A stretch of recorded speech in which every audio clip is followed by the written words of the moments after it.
communities, got to meet with city, county, state, and federal officials. And we've learned a lot. But what today is about you. You're the most important part of this investigation, and we need to hear from you. We need your questions. We're going to stay till we answer all your questions.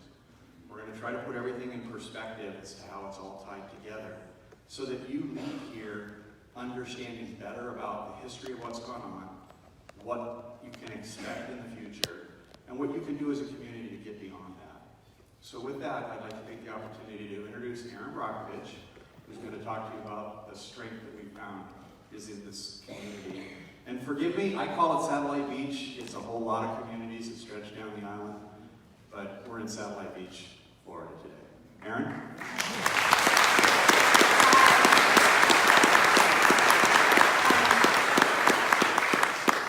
That was quick. I sat down because Bob talks a lot, so it went pretty quick.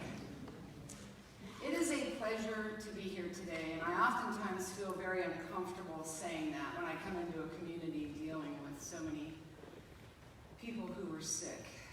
So sometimes I don't even know where to begin. I'll often tell a joke here or there just to lighten the crowd. So I'm Erin Brockovich, not Julie Roberts. So we can be in a good place. Julie, thank you for having all the survivors stand up. It almost made me cry. And that is why we're here today. For them and for all of you on issues that sometimes make us uncomfortable. But I have been doing this a very long time. So I'll share a few personal stories with you because I don't ever want to be here and everyone think that I'm a separate entity. I'm you and you are me. And I'm going through a lot of the things that you have to go through. And we're going to have to go through this together. And what I have learned in my work with the communities, they can handle the truth. What they can't handle is the lies. So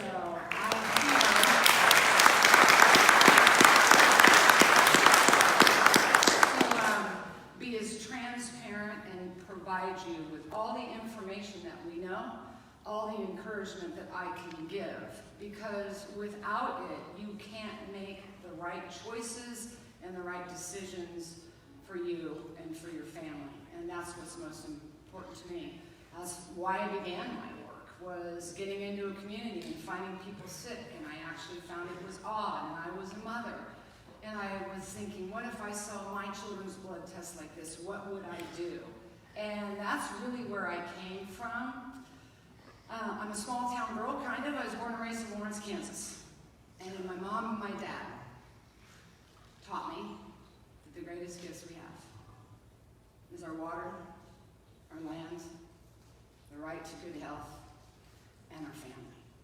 I've never forgotten that. And I think sometimes we get very busy in life and we forget what our priorities are. And it's moments like this that bring us, if you will, back home.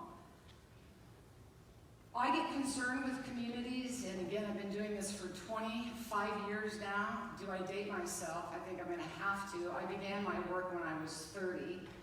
I continue to do my same work. I started in Hinckley, and I thought, I'd put my finger in the dike to stop a flood. I just didn't realize that there was 100,000 other floods. I'm 58 years old today.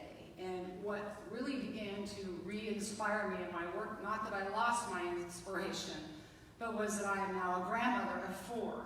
And I really began to look at the legacy that I was going to leave and the severity of the issue that was going on. I want everybody in this room to know today, I am not here to throw barbs at anyone. This is informative. And I guess any of us could blame somebody for something at any time, but what good does that really do us? We're here, we want to work with your municipalities. They are oftentimes a victim themselves, or they don't know that a pollution upstream is going to hit them. This is about working with you as a community. It's about working with your state. And my fear, as I said when I first came out here, that happens with communities is they don't know how to rise up, or they're uncomfortable rising up, because oftentimes when we step out, somebody is judged, somebody is labeled, somebody is put in a box, and when that happens to us, we start to back up. I saw that happen to the people of Hinckley. I see that happen to communities around this country. And I want to assure you, Superman's not coming. I'm not here to save the day, but there's a room full of people that can, and that is you. When you come together in your community and you speak up, and it's okay if someone wants to judge you or whatever they're going to do, don't let that push you back. I get really close to home, and that's in here, inside myself, when these issues happen. And I go from my information, from my family, from who's experiencing what illnesses and what I know.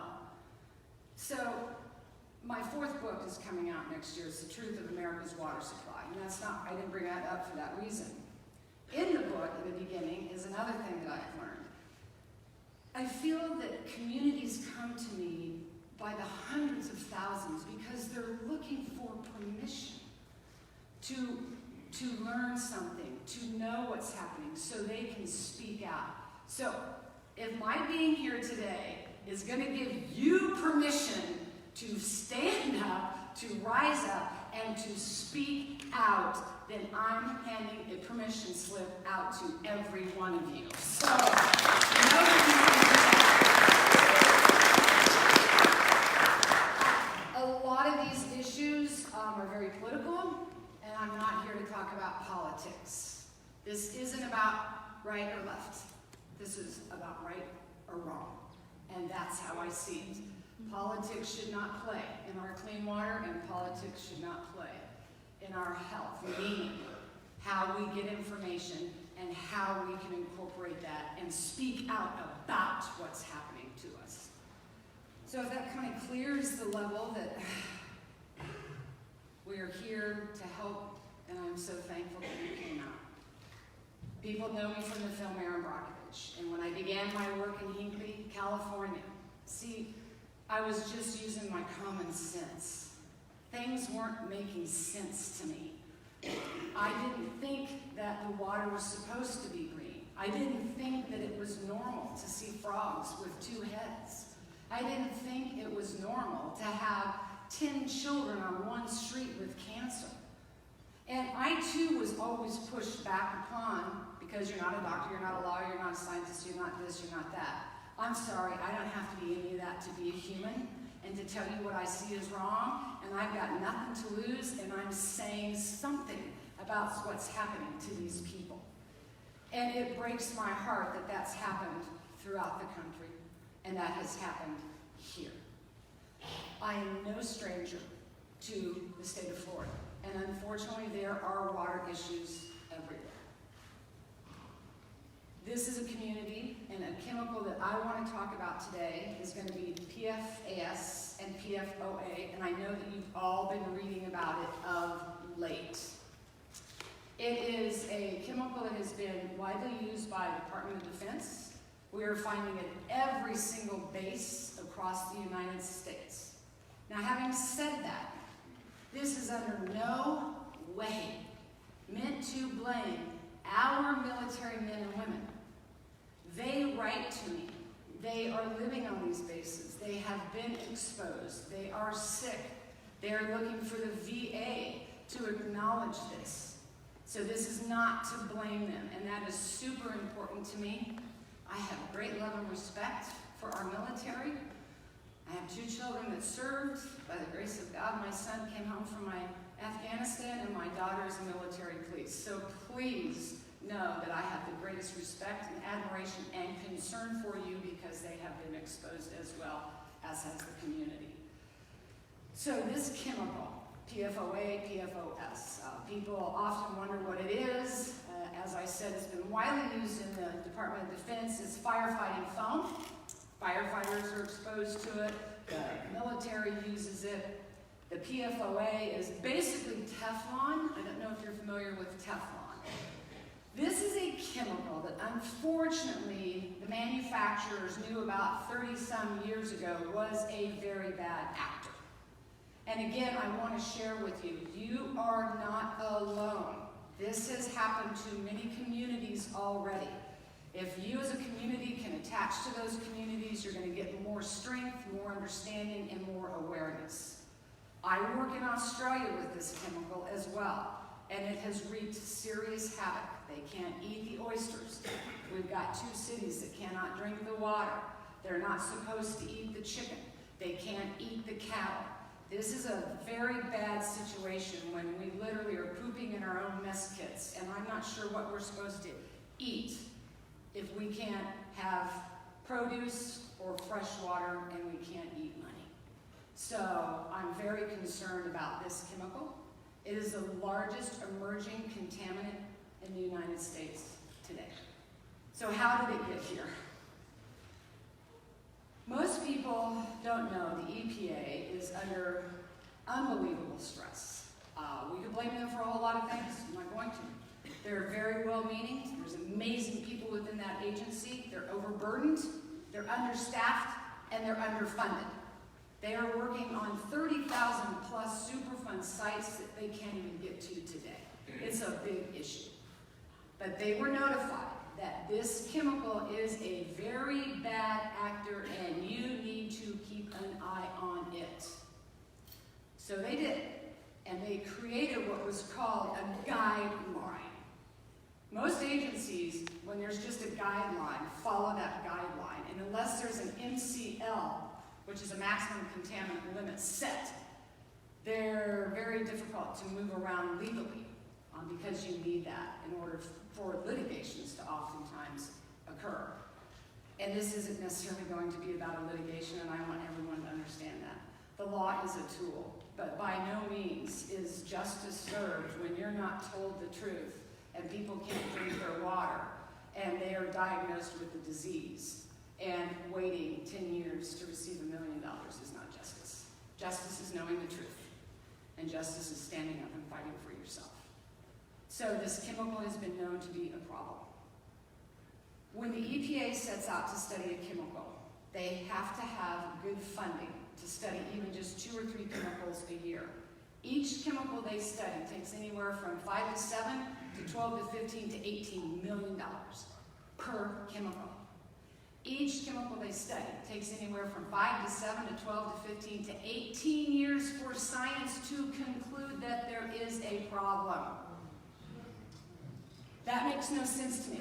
That is something that has to change. I think we should know if chemicals cause cancer before we put them into the environment and before we put them into our bodies.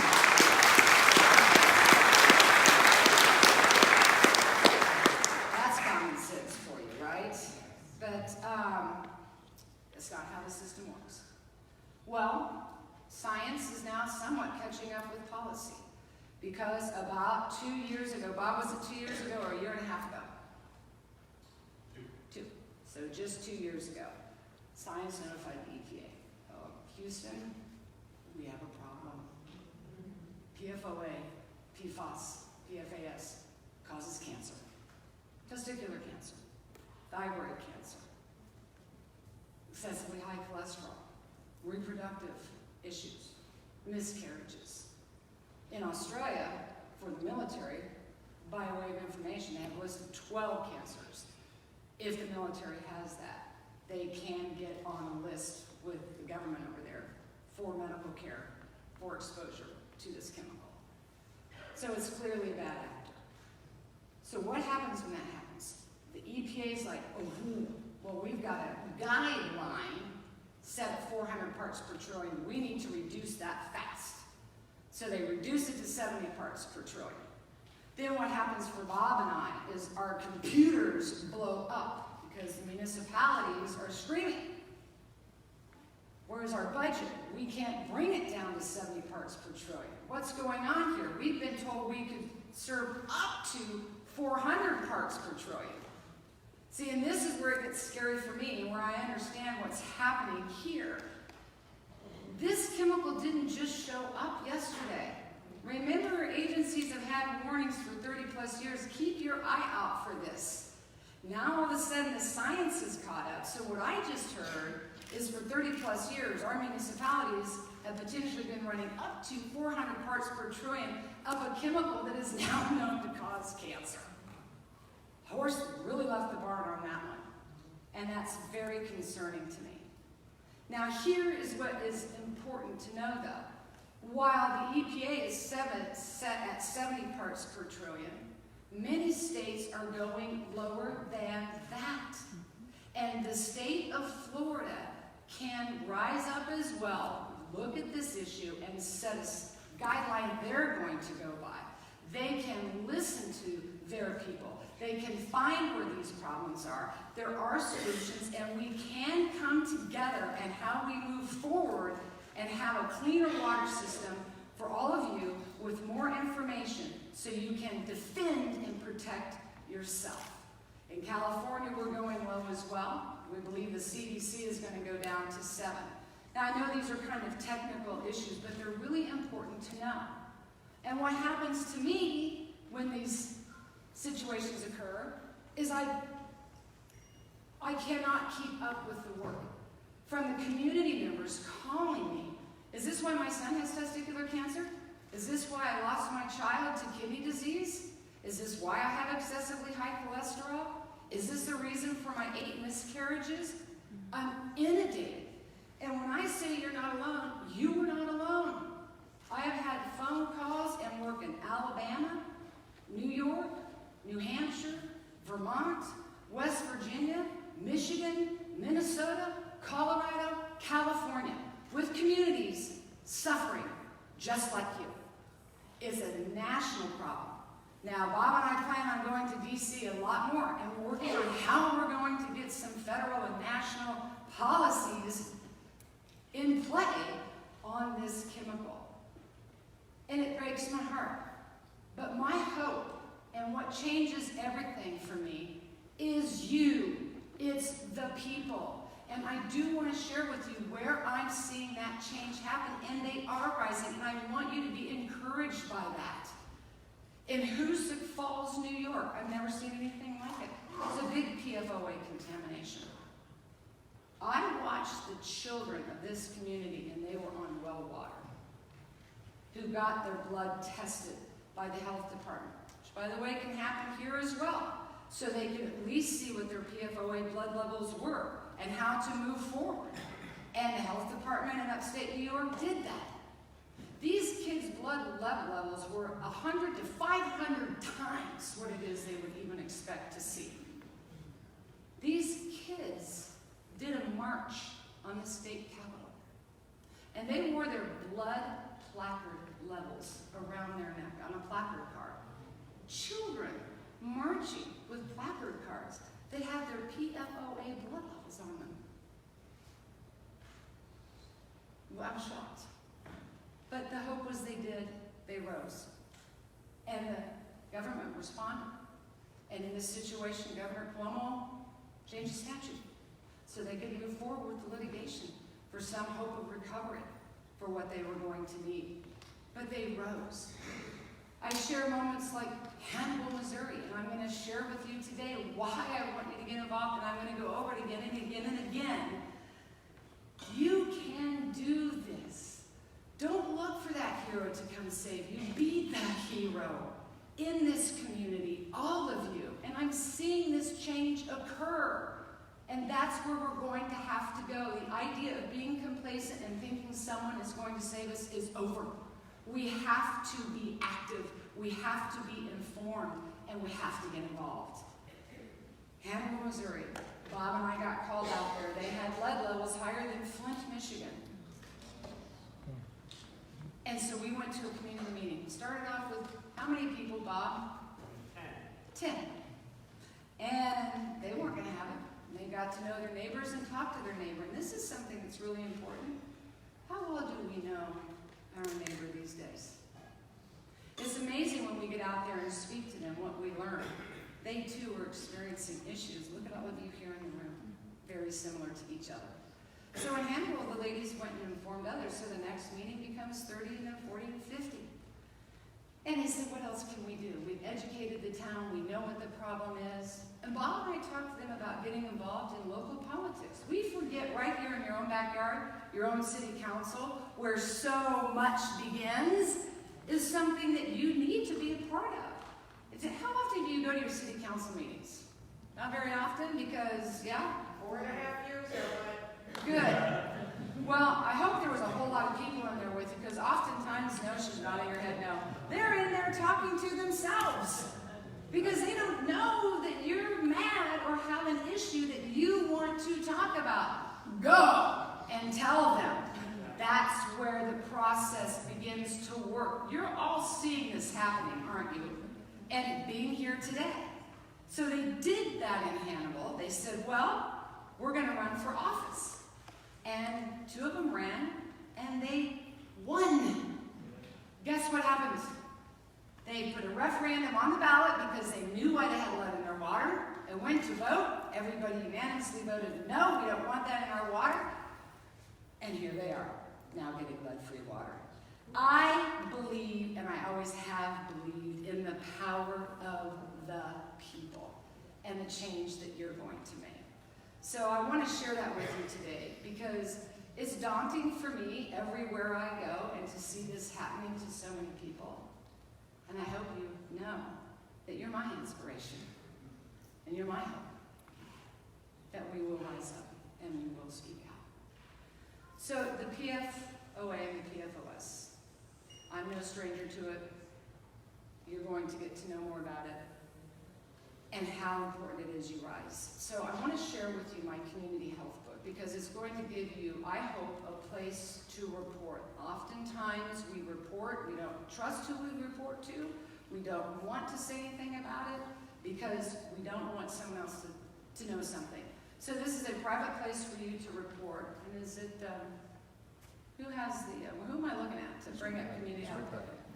Oh, it's coming. Okay, so we'll stop here for just a minute. So this is Community Health Book and why I created it. I'm very visual, I'm a dyslexic, and I need to see things, I need to touch things, I need to be a part of that experience. And what happened to me one afternoon working, and again, I get over 10,000 emails a month from 126 different countries and territories, all with water pollution issues and health problems due to pollution. So I would read an email at McDonald's and I'm like, gosh, that community, did somebody write me about that last week? So I'll run a query in my system, and lo and behold, bloop, there's 25 people from the same community. Unbeknownst to each other, they're having the same problem. So I began to plot this on a map so I could turn around and see, okay, I know this is what's going on here, and I know this is what's going on here. It helps me. I turned around one day and I was like, are you kidding me? I can't even see the United States of America. What's going on out there? We went and presented it up on the Hill during the Toxic Substance Control Act. They did introduce, under the Obama administration, what's called Trevor's Law, which is to help have a national cancer registry database, because we really don't have one. States can take in information and have cancer statistics, but it won't be shared due to HIPAA. I respect that, people's privacy. But I believe we're missing data sets because we don't allow self-reporting and we don't monitor migratory pathways.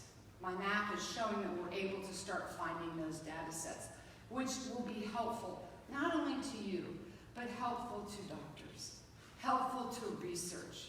Because these diseases, I would like to find, is there a chemical out there that is linked that we need to eradicate moving forward?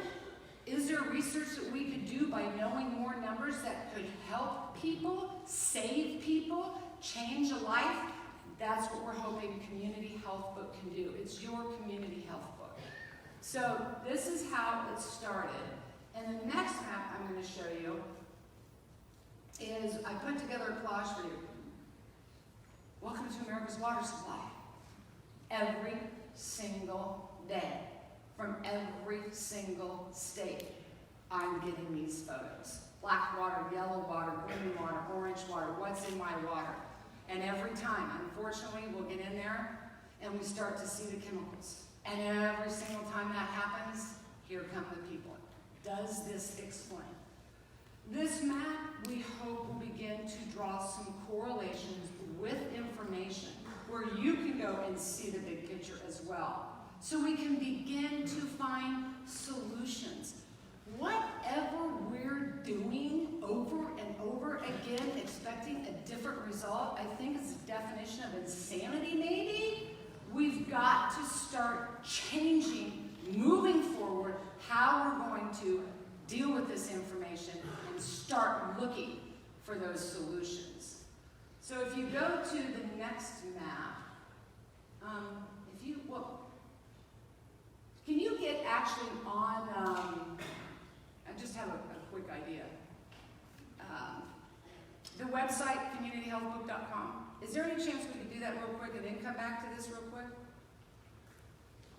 No? It's just Google communityhealthbook.com and it'll pop up. I'm sorry, I just want to show you something real quick, and then I'm going to go into what we can do on the map. And I believe I need my glasses. I can't see. We can flip the map in and out of many different things, whether it's water pollution, ground soil pollution, military reports. And if you want to just keep going, can we go through this while you bring the map up live? What did you say, Bob? That's mine. This will just take a second. Oh, there it is. Okay, so can you go to Analyze Map? Right there? No, see under here next to Health Book, it says Analyze Map. Can you just open that? This is what bothers me. You just have to put down. Those are live reports of communities such as yourself. They don't know where else to go. They have written agencies. They have written congressmen and women. They have written senators. They have written everyone they can think of. They have written their doctors. Now, if we could look at this big picture, that's daunting. The only way we'll begin to tackle all of this is going to start here at home. Your home, your backyard. And if everybody across the country would begin to do this, we would learn more, we would know more, we would gather more, we would stand stronger, we would call in doctors and universities and researchers and begin to find solutions to our problems. So that's why I wanted to show you Community Health Book. These are live reports. These are not my stories. The whole state of Florida's covered. Florida has a lot of problems. So if we go back to the my little power slide, I'm going to show you the power of people here and how we can change things through self-reporting. And I do want to tell you, we're very encrypted. My partner is in DC. She has a software that is powering this map.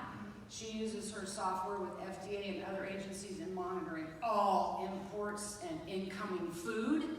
It's an amazing tool that is helping us begin to make correlations with all this self-reporting. So the green is just to show you water. You can go to the next one. As I was sharing with you how we can flip the map between military, water, air, soil. You can go to the next slide. I believe this one, and I can't see without my glasses, is current military bases that are reporting. So they're very active. And the military men and women are very active because they're sick. We've been dealing for years with Camp Lejeune in North Carolina. I don't know if you're familiar with that base. But our own agency has estimated up to 22,000 soldiers and their families would get cancer. 22,000. So there's something going on. I don't know who doesn't want to talk about it, but I'm going to talk about it.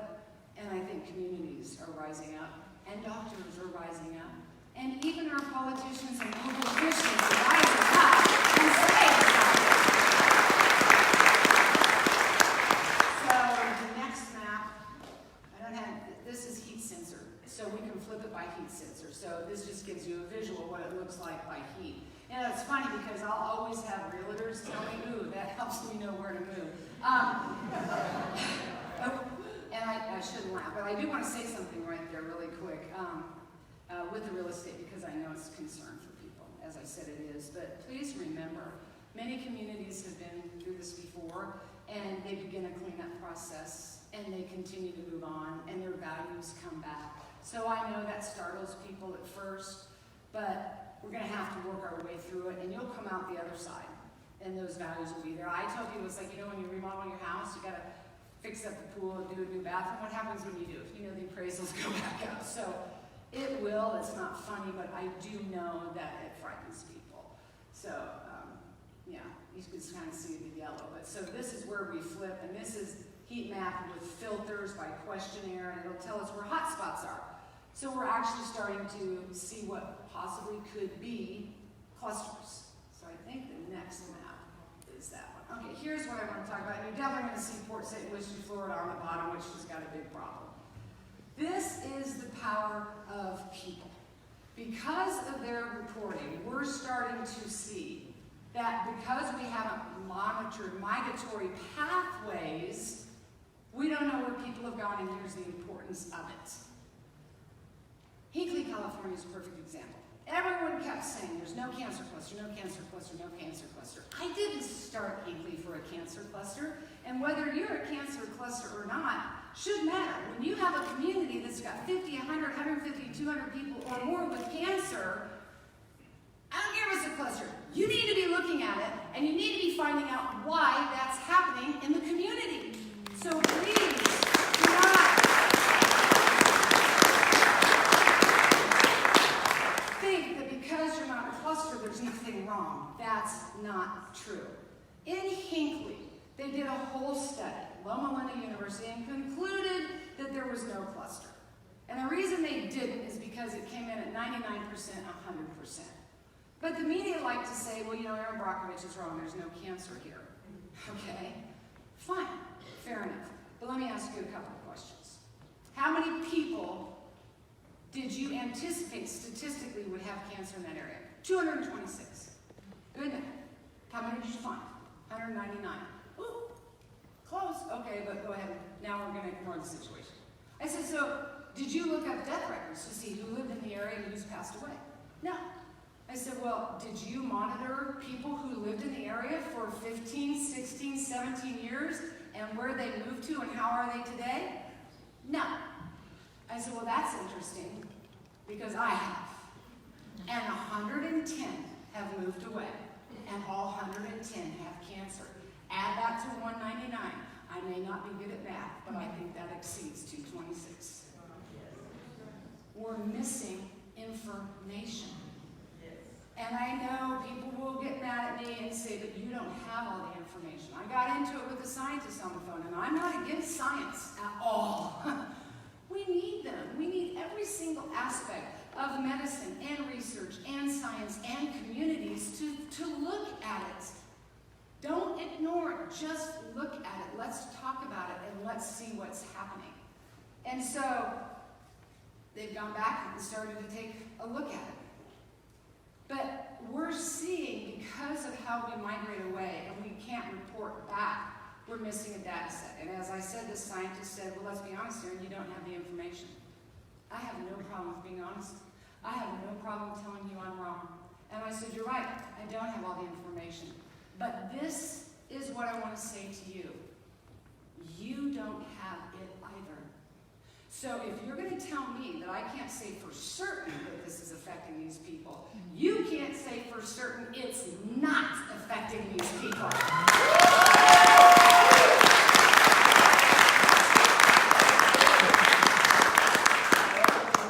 So I want to know, and I know you want to know, and this is why we started the map.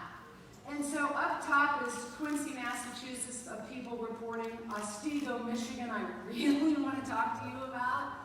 These people are having, by the way, there's more PFAS and PFOA up in Michigan and communities suffering like you. It blows my mind. But this community started activating They started going door to door. They started reporting to the map. They started talking to their neighbor. They started finding out they moved another county over. They ended up with an Excel spreadsheet of like 1,600 people. And it's their self-reporting. They have the records. They're willing to give them to you. They just want an answer. But what I find amazing about what that community did is the state and the health department has now come to them and is using their information to find out what's happening. And that's a fabulous thing. It's okay if you're an agency and you need the help of the people. We gotta have it or we're not gonna find these data sets that are vital for us finding solutions moving forward. So Waycross, Georgia, we talked about that. That's a huge problem. And also down here in Port St. Lucie. But what's happening with the software and the reports is it is isolating these locations and telling us there's a correlation with something happening. And I have people from Waycross, Georgia that live up in Maine that are writing back to the map and going, I had no idea this was going on. Fridley, Minnesota, right, Bob? Same thing. And we've got more potential correlations that are going to be thrown up here. It's just going to fill up the whole map. And Fridley, Minnesota was a situation that was polluted. And the people got together. They created a Facebook. They started finding their friends. But they have thousands of people in a few months, Bob. Report back. I grew up there. I lived there for 12 years. I graduated high school from there. I know where those wells are. I know exactly what you're talking about.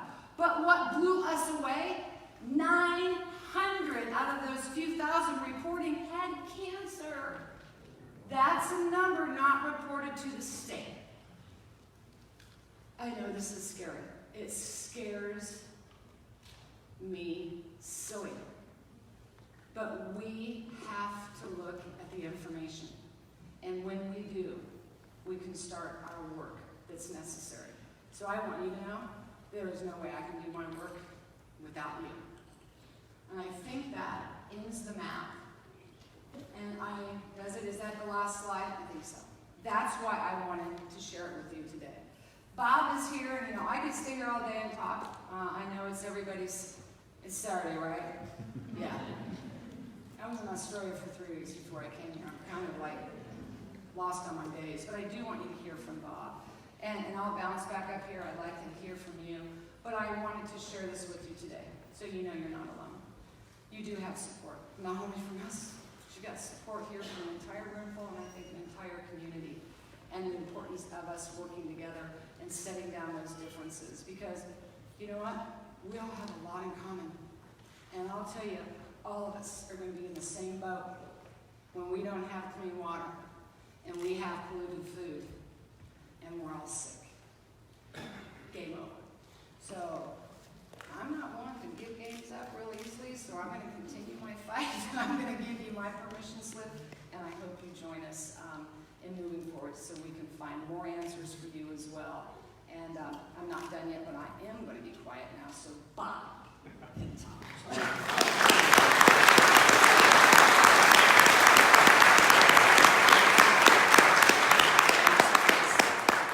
Like I said, this is all about you guys, so she's going to stick around and answer a lot of questions once I'm done.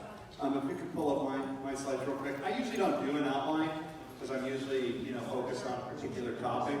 As I said in the introduction, we got a lot going on here, so I want to make sure that we give you a good outline so that we can kind of focus on certain aspects of what's going on to kind of give you some sort of an understanding of what we've discovered and what this means and how we're gonna work with this. This is the meeting. Okay, everybody's aware of the cancer concerns in the community. There's elevated levels of cancers that have occurred in Satellite Beach area, and the first investigation was in 1991. I don't know how many of you remember the 1991-1992 investigation, but it was a big issue around here. It never actually came to resolution. They wrote a final report, and if they consider that a resolution, great, but it's interesting. That issue has continued to haunt this community ever since. Questions arose about on and off Patrick Air Force Base in 1991. There was a separate investigation done at that time that included the people at Patrick Air Force Base, and they actually kept those statistics separate from the statistics in the county area. New concerns about elevated levels of cancers in the surrounding because of the Satellite Beach High School. That's the recent area. Everybody started tracking those cancers. You went on a hunt starting looking for answers. The Air Force Base gets notification from the Department of Defense. Every Air Force Base in this country was told to test. Not really sure what Patrick has done, but as you found yesterday, Coco's discovered at the wastewater treatment plant. The city of Satellite Beach stepped out ahead of this issue, drilled 3 monitoring wells, and reported back that PFOA and PFOS are actually. Those are the 2 main chemicals associated with firefighting foam. The perfluorinated compound family of chemicals, scientists think that they have about 3,500 chemicals in the PFAS category, 3,500. Somebody told me last week it's up to about 4,000. And those are just ones where somebody puts a patent on it so that they can sell it. There's a bunch of daughter chemicals and breakdown components. Gen X, the PFOA, or the PFAS compound found in the Cape Fear River associated with the DuPont factory and the Wilmington contamination. That was actually one of those breakdown chemicals that when they outlawed Teflon in this country, they said, oh, that waste product does kind of the same thing, and so we'll replace that with Teflon. And that's what they did. There was a declaration of cancer cluster. If you're waiting for your county health department, the state of Florida, the CDC, or any other agency we send our tax dollars to come back and tell you that there's a cancer cluster here, don't hold your breath. They literally exist to refute those. They estimate that they get on the neighborhood of about 2,000 phone calls to CDC about potential cancer clusters every year. 90% of those, they're able to get you off the phone. 90%. Oh, thank you very much for reporting, sir. We'll get back to you. And they don't. That's how they get rid of about 90% of those. 10% of those, they actually kind of maybe open up a file in order to prove that they're doing something, and then they spend the rest of the year refuting those.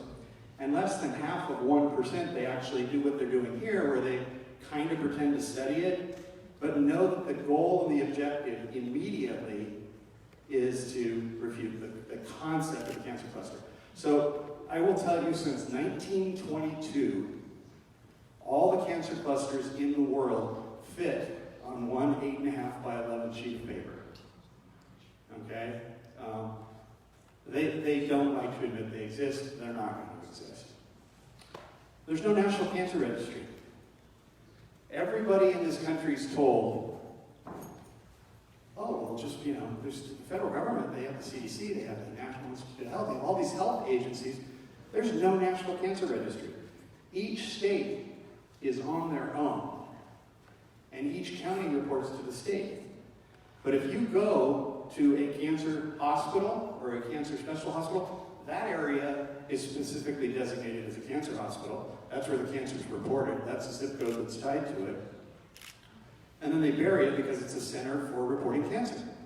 So the statistics that come out of this area, whatever hospital you went to, that's where it's reported. So it's a completely flawed system by design. Next slide, please. Pardon? Yes. Erin was joking. There's a major cancer issue going on right now in a particular state. John Hopkins said, don't call the CDC, call Erin. Really? Let's report it back so we can find you, and then we can mobilize. Yeah, I want to keep this more of an outline. So discovery of PFAS contaminants in local groundwater. Department of Defense, which is what I said, they said, get out there and test your bases. Where could you discharge this stuff? If you look at the storm drains next to the runways, look at particular areas, you're going to find it. Of course they found it. That was the main ingredients. The elevated levels of cancer illnesses locally spurred the installation by the city of 3 monitoring wells in the groundwater to test for PFOA and PFOS. And they found it. PFOA and PFOS, both chemicals detected in the groundwater samples, are consistent with the levels similar setting at many other Air Force bases. PFOA and PFOS have been detected in local surface water. It is, you all know, I saw the wonderful t-shirt on the way in here about, the Banana River. It's in the creeks, the channels, it's kind of ubiquitous. It's out there at very high levels in your surface waters. It's also in the groundwater. And it's in the wastewater system, has been discovered. I will talk a little bit about the fact that there is a PFAS contaminant in the drinking water supply, but that's separate. That's the PFBA. It's another one of the family, and it's been detected in the drinking water system. I think at 9 locations or 9 samples. I will subject myself to, it's 9 samples, and it was positive in all samples. Schools. Part of schools, so 9 separate schools. Thank you. Next slide. The City of Melbourne Community Drinking Water System. We are going to talk about that, so I will welcome any question you have on that, on and off this subject if you have concerns about your drinking water supply. PFBA has been detected in the drinking water at Satellite Beach High School drinking water system sold by the City of Melbourne. PFBA is not regulated with a maximum contaminant level in drinking water under the Safe Drinking Water Act. It is a chemical of concern, and the EPA has issued what they call a health advisory. The Safe Drinking Water Act is over 40 years old. We regulate less than 100 chemical contaminants in our drinking water after 40 years. Chrome 6, the Erin Brockovich film, it's been 23 years. Every EPA administrator in every administration, Republican or Democrat, has promised Erin a maximum contaminant level for Chrome 6 every 4 years. We still do not have a maximum contaminant level in drinking water in the United States of America. Everybody's familiar with what's going on in Flint, Michigan and lead contamination. They just closed all the drinking fountains in Detroit for the same type of lead contamination in the schools. Seattle, Washington. There's a sign on the drinking fountains in Congress. In the United States Congress, there's a sign on the drinking fountain, do not drink because of the lead contamination in the drinking fountain. Do you know what the maximum contaminant level is for drinking water in the United States for lead? Okay, it's a regulatory standard. Maximum contaminant level. The reason you don't know it is because it doesn't exist. There isn't one.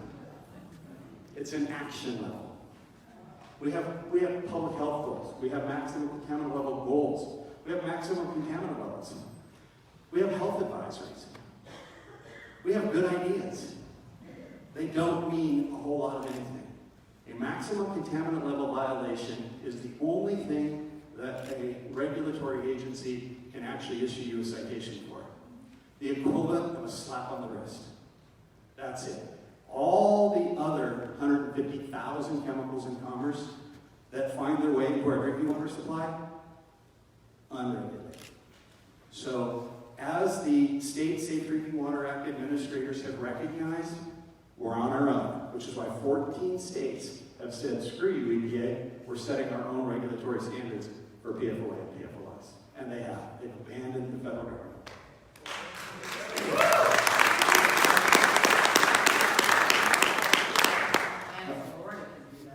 And Florida can do that as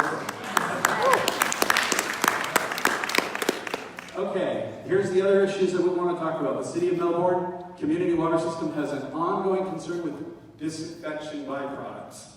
Okay? Historically, I was reminded when I was here on my visit that at one time it was considered one of the worst drinking water systems in the country. It was in publications. That's just a fact. We're going to talk about what that means. If you have any questions, I'm glad to entertain them. Consumers have reported high levels of disinfectant chloramine in the drinking water throughout the distribution system. Chloramine is your disinfectant of choice in this community. The chloramine regulation, or the maximum contaminant level, is 4 milligrams per liter. Do you know that, how many people here have swimming pool chlorine test kits that have the little red, the little yellow things? Do you know they max out at 3? 3.0 is the maximum on a chlorine test kit for a swimming pool. The maximum contaminant level for drinking water is 4, but they let them do a rolling average because that way if they make a mistake, they can fix it. Okay? Go home tonight, pull out your consumer confidence report. If you can't find it, it's online. 10.8. Not 4, 10.8. That was the highest level reported. And I thought, give them the benefit of the doubt, that's an anomaly, that's one location. Yeah. Until one of your citizens had kept hers every year for the last 15 years, and I found 12s, not 10s. So it's not an anomaly, it's actually something that occurs routinely and regularly. Consumers have concerns about the continued use of fluoride added to the drinking water for the sole purpose of achieving a medical result. Yes. Please bring your fluoride questions up. We will talk about them. And I thought I had fluoride on there, and I probably just slipped over it. Yes. During the U.S. EPA Unregulated Contaminant Monitoring Rule, UCMR3, in 2014, the City of Melbourne Community Water System reported high levels of chlorate, an unregulated disinfection byproduct. Okay? Every 6 years, the federal government picks a list of chemicals that they think that they might want to consider regulated. Okay? Unregulated contaminant monitoring rule number 3 is the third round in that 40-year process. They found that health effect studies from the late 50s, 1958, said chlorate affects red blood cells in various ways. That can include types of cancers. They thought that the health studies indicated that 200 parts per billion would be something of concern. The water in Melbourne, when it crosses from the treatment plant out here to the barrier island, exceeds 1,100. But it's unregulated. Okay. So we want to talk about that. Next slide, please. Military dumps and landfills. There are dumps and landfills in the South Patrick Shores. No question. I'm not even going to debate it. Okay? Whether you knew about them, you know about them, you didn't know about them, newspaper articles, you can go dig anywhere you want. You people live here, you know more than I do. There are dumps up there. Period. There have been 55-gallon drums with unknown contents discovered. Airplane parts, Jeep parts, all kinds of things. PFAS contaminants make good tracers depicting how other chemicals would have traveled under residential neighborhoods historically. That's what PFOA and PFAS has done for me. Okay, that base had military, chemicals for years. The good news is you're under extreme weather conditions and tidal influence here. You're just a giant, hot, wet tea bag. Okay? And so as those chemical contaminants were released, and they traveled underneath this island, and the tides came up, and the tides went down, and the groundwater was pushed into the Banana River and sucked into the groundwater table. All these things, all these phenomena were occurring. My concern was that the historical contamination of other related chemicals that have not really been tested adequately for were likely released. And the Air Force and their scientists all said, well, if it was released at the base, it stopped at the wall, it always does that, and it makes an immediate right-hand turn and goes into the Banana River and it's gone. Okay, if you believe that, then you have to refute monitoring wells 1, 2, and 3 put in by the city of Satellite Beach, because it's like a tracer. It's like putting Kool-Aid in water and seeing where it goes, or when you smoke past a sewer line or something like that. It's a tracer. If the PFOS is this, and this, well, the other chemicals will follow the same pathway. My concern is that you were never exposed to them in your drinking water, because that comes from Lake Washington, and it's not a drinking water issue. My concern and my experience around the country and other sites like this is what we call soil vapor intrusion. Your homes are on slabs. I understand that it was a common practice even in the 60s to install vapor barrier intrusion underneath the slabs. Well, those tore in about 6 weeks, but they put them in, and the cracks in the slabs. And even if you have a perfect slab and a perfect barrier, you have what they call preferential pathways. You have a water pipe coming up under the sink, that's where the soil vapors would come in. Imagine a giant plunger. Tide comes in, soil tide goes out, chemicals are pulled out. And that soil is just, like I said, it's a giant tea bag, and it's boom, chemicals in, chemicals out, chemicals in, chemicals out. We may never know what they are, but I want you to understand the concept. And they knew things. We've finally seen some of the reports. They look like, 6 Manhattan telephone books. We're going to get through them. But it's funny, all those chemicals that they talk about and report on the base, they didn't test for any of those. They tested for, all kinds of things, a huge laundry list of naturally occurring, organics and inorganic materials. They didn't test for the chemicals that I would be testing for, the ones found on the base. It's not hard. You take an inventory and say, we used all this stuff, test for that stuff. Back to, I kind of went over my thing here. The big concern here is the indoor air contamination and the significant tidal influence. Next slide. Indian River Lagoon, the Banana River. Legacy, dumping, and contaminated sediment. Everybody knows that river out there is contaminated, that the sediment is contaminated. The fish and wildlife are experiencing contamination. It's not unique to this area. The PFAS levels in the bottlenose dolphin from Key West to Virginia are the highest of all mammals on Earth. Okay? But here's the thing that concerns me the most about the perfluorinated chemicals. And the reason they're the only chemical right now that's being talked about regulation in the parts per trillion. New Jersey's the first state in the country that adopted a regulation. They set it much lower than the 70. They set it at 8 for one of the PFO. It's really complex because you can add them together and come up with a certain number. You can keep them as individual chemicals. The EPA testing method right now only tests for 12 of the 3,500. But they're the only chemical out there that bioaccumulates. So we regulated parts per trillion because if you eat one today, you have one in your body for 9.5 years. 2, 3, 4, and it's a bioaccumulator. What that also means is the worm in the sediment eats it, its body becomes full of the chemical. The fish eats it, becomes part of the body of that fish, all the way up the food chain. How many people are still eating fish out of the... You know not to. You know not to. Erin and I I'm on a couple Google alerts. I think I get a fish advisory about every 45 minutes from around the country. I'm not kidding. About every 45 minutes. I like to think while it's on EPA side, a third of our waterways aren't fishable. Yeah. I have yet to see a fish advisory on the Indian River Lagoon. Tell me if I'm wrong. Okay, that concerns me.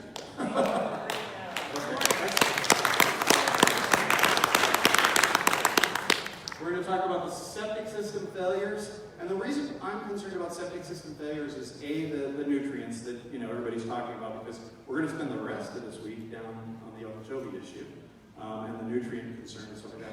That's a big concern. One of the big complaints down there is that septic tanks up here are what's causing the nutrients to flow down there. Those concern me, but so do all the pharmaceuticals. And whether you take them back to the clinic and say, please destroy these properly. If you took a piss this morning, you contributed to those pharmaceuticals, because less than 80% are actually absorbed into your body. You actually excrete the rest. And you can't help that. It goes in these septic tanks and it ends up in the lagoon. So the personal care products, okay, Tide, shampoo, air conditioner, those pharmaceuticals, if you live on Merritt Island, I will apologize now, but quite frankly, every septic tank over there is leaching right into the Indian River. Point and non-point discharges, stormwater channels, dewatering. If the contaminant on the base is being dewatered and going into the Cocoa Beach wastewater treatment plant, you'll find 900, or what was it, 297 of PFOA in the wastewater at the station yesterday. That's what happens. Those levels are not consistent with the personal care product use. Those levels are only consistent with firefighting foam. It's not even disputed. And then groundwater seepage and drainage. That's a big issue in Florida. Next slide, please. I think that might be it. It doesn't mean you can't bring up another subject, but try to stay on the outline. Yep, that was it. So, like I said from the beginning, this is your meeting. I'd like to spend the next 45 minutes or what it takes to get through your questions. There's a lot of frustrations been expressed locally, regionally, that you're not being heard. Please, do we have somebody that can walk the audience with a mic? Oh, there he is. Somebody grab the other mic. And we will field whatever question you have. I just wanted to kind of frame it for you here as to what we were prepared to talk about. Yeah. I just wanted to ask a general question for our education about Florida's waterways and aquifers, et cetera, and how Florida's unique water system may be different than other places. Florida is extremely unique. Okay, her question is, can I educate her? And I'm going to have to, and even in doing that, you're a bit of an anomaly in this part of Florida from the drinking water perspective. Florida's a giant sandbar. Okay, and there are a lot of, you have various levels of formation of that sandbar, and you have a deep aquifer, you have an intermediate aquifer. You have a lot of pressure in the upper part of the state, where a lot of the good historic water shed was and where it fell, north of Okeechobee, in the Kissimmee area, the Kissimmee watershed. And so there are people that talk about the artesian wells over here in Satellite Beach. Okay, that's from that aquifer that's deep that has that pressure on it, which is what gives you the artesian. Some people actually pop a hole in that, and it will actually artesian flow to the top. Different water source. That is not contaminated with the PFOA and PFOS. The shallow aquifer, the one that floats on top of that, is. Okay? And so, if you have one of those deep wells that actually has the pressure on it, great. That's probably not going to be contaminated. That's what's, Florida has a lot of springs. You have the Zephyr Hills area. Those are springs. Those are all natural places where water emits itself. That water quality is generally good. It's the areas where there's been contamination sources that have either contaminated the top aquifer or the deep aquifer. Now, in Florida, the deep aquifer, that is the predominant water source, has been overstressed. It's overused, it's overtaxed. There's starting to be what they call saltwater intrusion, which is why you'll see a lot of communities engaged in the activity of groundwater production, where they bring it up, and then they have to lime soften it because it's really hard, and it's got all kinds of different types of organics in it, and so they go through a lime softening process. A lot of them have switched to a reverse osmosis process, and then they inject the waste back down even deeper. It's very, very complex. Your drinking water here is predominantly from a surface water supply. That is unique to Florida. Lake Washington is Melbourne's predominant drinking water source. They also have a deep well that they reverse osmosis that water, and then they blend it back.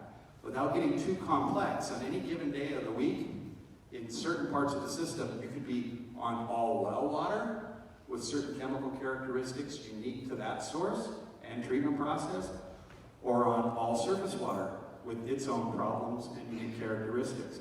And then that blend area, where the surface water and the groundwater meet. The best way to describe that science is those two waters don't like each other. Okay, so if you live in an area that's always subject to amber-colored water or brown water, you're in the mix area. Because that's basically, that surface water and groundwater's fighting it out. Okay, they're trying to get back to chemical balance, and they start causing all kinds of problems and erosion in your piping systems. So I kind of scratched on it. You're unique, no two places are the same. it's complex, and Florida is extremely unique, and Melbourne is unique in Florida. Yes, ma'am. Oh, I'm sorry. Right. You gotta get the lady with the microphone. Yes, ma'am. Hi, I'm Gail. I'm a cancer survivor twice now, and part of our treatment is to eat organic food. And our whole family is chronically ill, so we really try to focus on eating the organic food. I thought we were blessed with a wonderful farm in Merritt Island that comes to the farmer's market that we go and buy our organic food from. And they're wonderful people, and I love them dearly, and we thought they were contributing to our good health being better. I was just wondering what you thought on that, if you had other suggestions. We've not been buying it from them, but even if you go to Aldi's, your cucumbers are going to come from Mexico. The organic food industry is unique and different everywhere you go. It predominantly addresses the issues associated with the use of fertilizers and pesticides.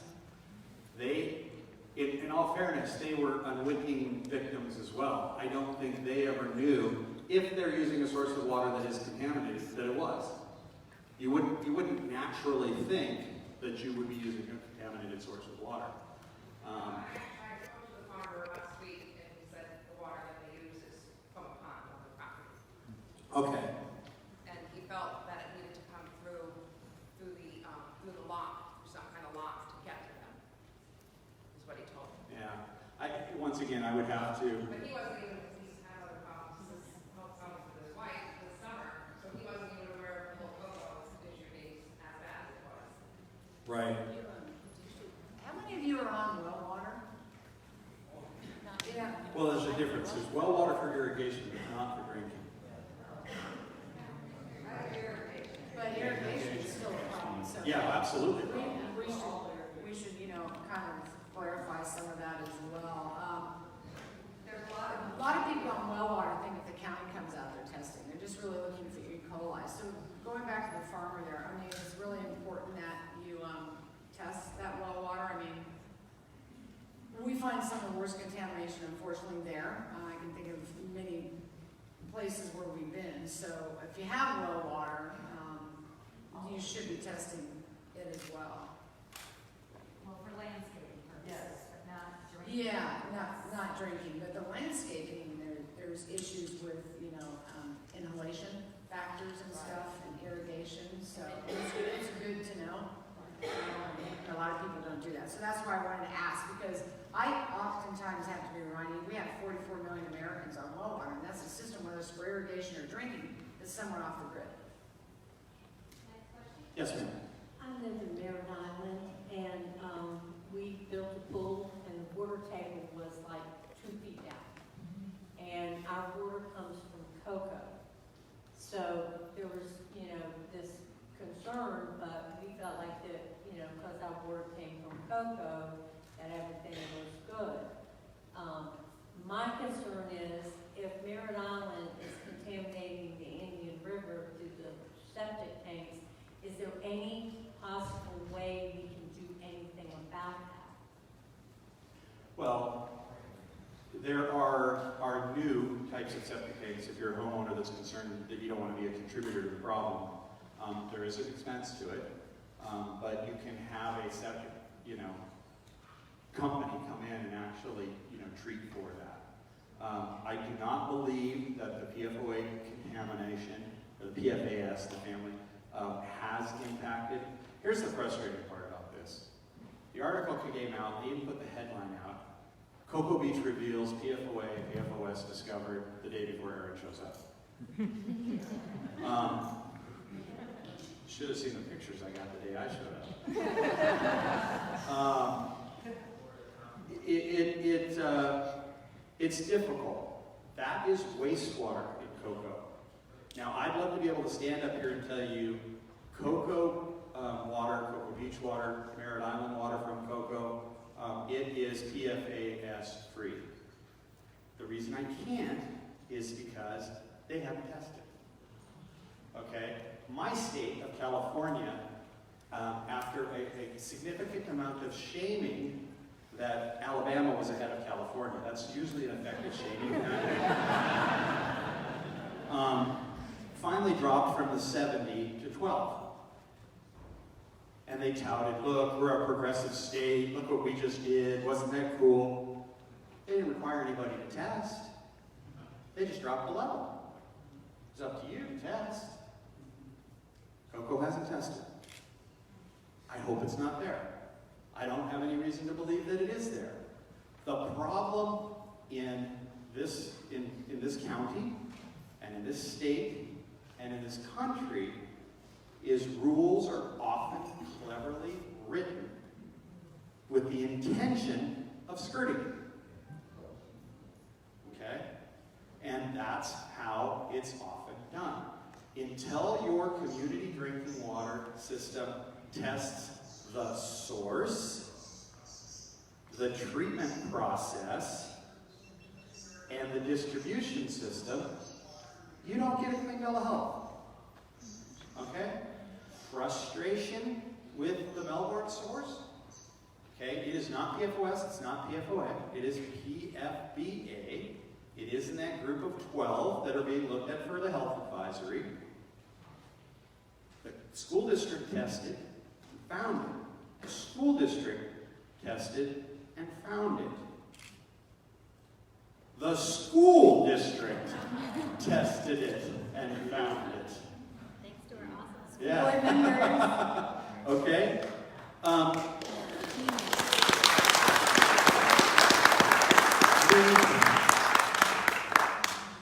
The city was reluctant, but tested it at the effluent of their treatment plant. And it matched. So that result has come out. At the effluent of the treatment plant, I understand that the PFBA is actually a match for what's in the distribution system. It's a piece of the information. I want to know where it's coming from. Is it coming from the groundwater? Is it coming from the lake? Answer, we haven't tested it. So I can't sit up here with an honest face and tell you that I have the answer, because I don't. They've tested it after the treatment plant. So it's probably some kind of contamination getting into Lake Washington. But until you're able to actually see the data, we're guessing. I'm thinking maybe if we make a line, just Oh, you want questions, just because I don't know how many. Okay, keep have it. them make a line. You're number 2. She's been super patient Okay. because you're way over here. Line over here. Only because I saw her for a long And time. if you'll make a And then line, you'll I'll be right just after her. help. And then she said, form a line so we can get through them. Is there another microphone? I can go around. No. Oh, you But I got was that gonna set. help go around instead of everyone line up. No, we'll get through them. Go walk around. Good afternoon, my name is Laura Tweed. I'm a patient advocate and also a veteran advocate. I don't work for the VA, I'm private. About 10 years ago, in this town of Winter Springs, Florida, I had a friend of mine. Her husband was very sick. And I went to go take care of him, and during the time taking care of him, the house is loaded with neighbors. They're sick too. I went to people wanting to know what's going on in this community. We have one neighborhood there with 23 cancer cases. We have children with Asperger's, autism. We have so many children there that we've just gotten approved for a park for children with special needs. My area is sick. I went to open up a Facebook cancer support group. I went to I Love Winter Springs Facebook site. They shut me down. That's what the type of people I'm dealing with in that community. I'm surrounded by sick people and nobody wants to listen. As a patient advocate of 35 years, you sit there, not only am I a patient advocate, I pay my bills selling insurance so I can give back every day as a patient advocate. I get to see both sides of the fence. I feel for every one of you because there's things that we're surrounded with. Right around the corner from where I live, we have a super site. It was where a film development company was.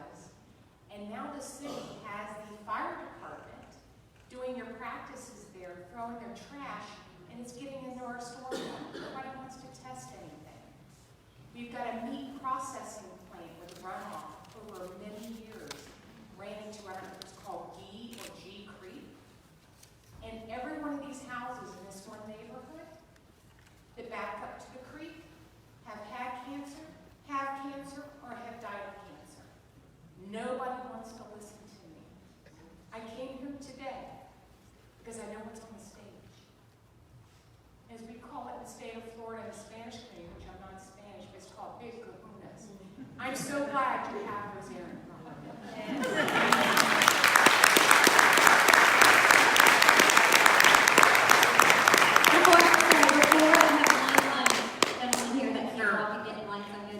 I'm going to answer your question really quick as a patient advocate, and thank you very, very much. Listen, if you need help, again, I want to pass the torch. I have to, and that doesn't mean I'm going away, but I'm going to need a whole lot in this big old race that we're on. You can email me at erin@brockovich.com. We can look into it. We will Facebook it. You can tell community members to report to Community Health Book. And as we start to see this, we'll come in, we'll rise. People get nervous, they get afraid, they don't want to come out. And we can help you get that word out. So please email me, encourage people to report, and we can do some Facebooking to help you. 10 years ago, when we were discussing the issue, I came up with a format sheet and I started knocking on doors a couple years ago. People were scared because of their home values. But I said, let me ask you a question. What's more important, the death value or the home value? And I think that has been a wake-up call. And I think the number of people that have experienced cancer and children with disease or autoimmune disease mechanisms and things like this. Well, if you want and you've done an Excel list, and we saw that happen in Muskegon, Michigan, we'll upload it. We can trend it. We'll get it out there. We'll help you get the word out there. And as they come, we can learn more, and that momentum can begin to change. And so you can be that advocate in your town, and just know we're here to support you. And so you can email, and we'll help get you going. We're going to go with the Marine next, but real quick, I'm going to address this issue of property values swiftly and finally, because I'm sick of it. We're hearing it everywhere we go. And it's not those of us with investments and money against those of you that are sick and have issues. This is 2018, and the social media and the social access has never been better. It's getting cleaned up. It's gone through some hiccups, but it's a tool that is going to grow and be used more and more and more, and we aren't going anywhere. That's number one. Number two is these data sources are already available if you know how to use them to destroy property values. Okay, Google an address and it'll have information on that home, and it'll tell you, and the sad part about it is this is 25-year-old bad information. And most of you, if you Googled your own houses, would find out, Superfund sites that were closed 15 years ago attached to your property, or underground gas tank leaks that have been closed and are paved over with playgrounds, but they're still attached to your property. In the United States of America, in 2018, I've gone into hotel rooms at night frustrated because the drinking water community wouldn't give me their maps in order for me to do an analysis of their system, and I've created it using Zillow. When Walmart knows more about us than our federal government, there's a problem. Okay? The data's out there. You're being armed with information, and that scares the hell out of them. But what they need to know is we're not going anywhere. I've worked in communities far more contaminated than what we're seeing here that made the decision to start cleaning things up, and it didn't impact their property values one damn dime. As a matter of fact, it encouraged people to move back because people were doing something.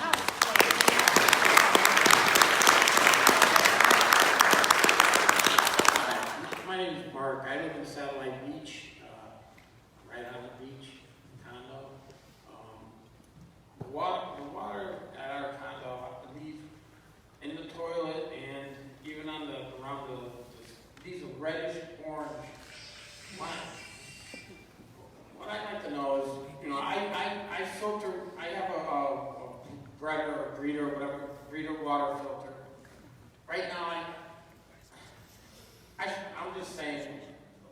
should start drinking bottled water, right? And I'll say it to the bottled water. You know, I have a lot of medical problems that you've talked about. I was in the military, I've been at some of these bases, I've been around this world, but, you know, I cannot believe how unsafe this country's water is. It's a crime.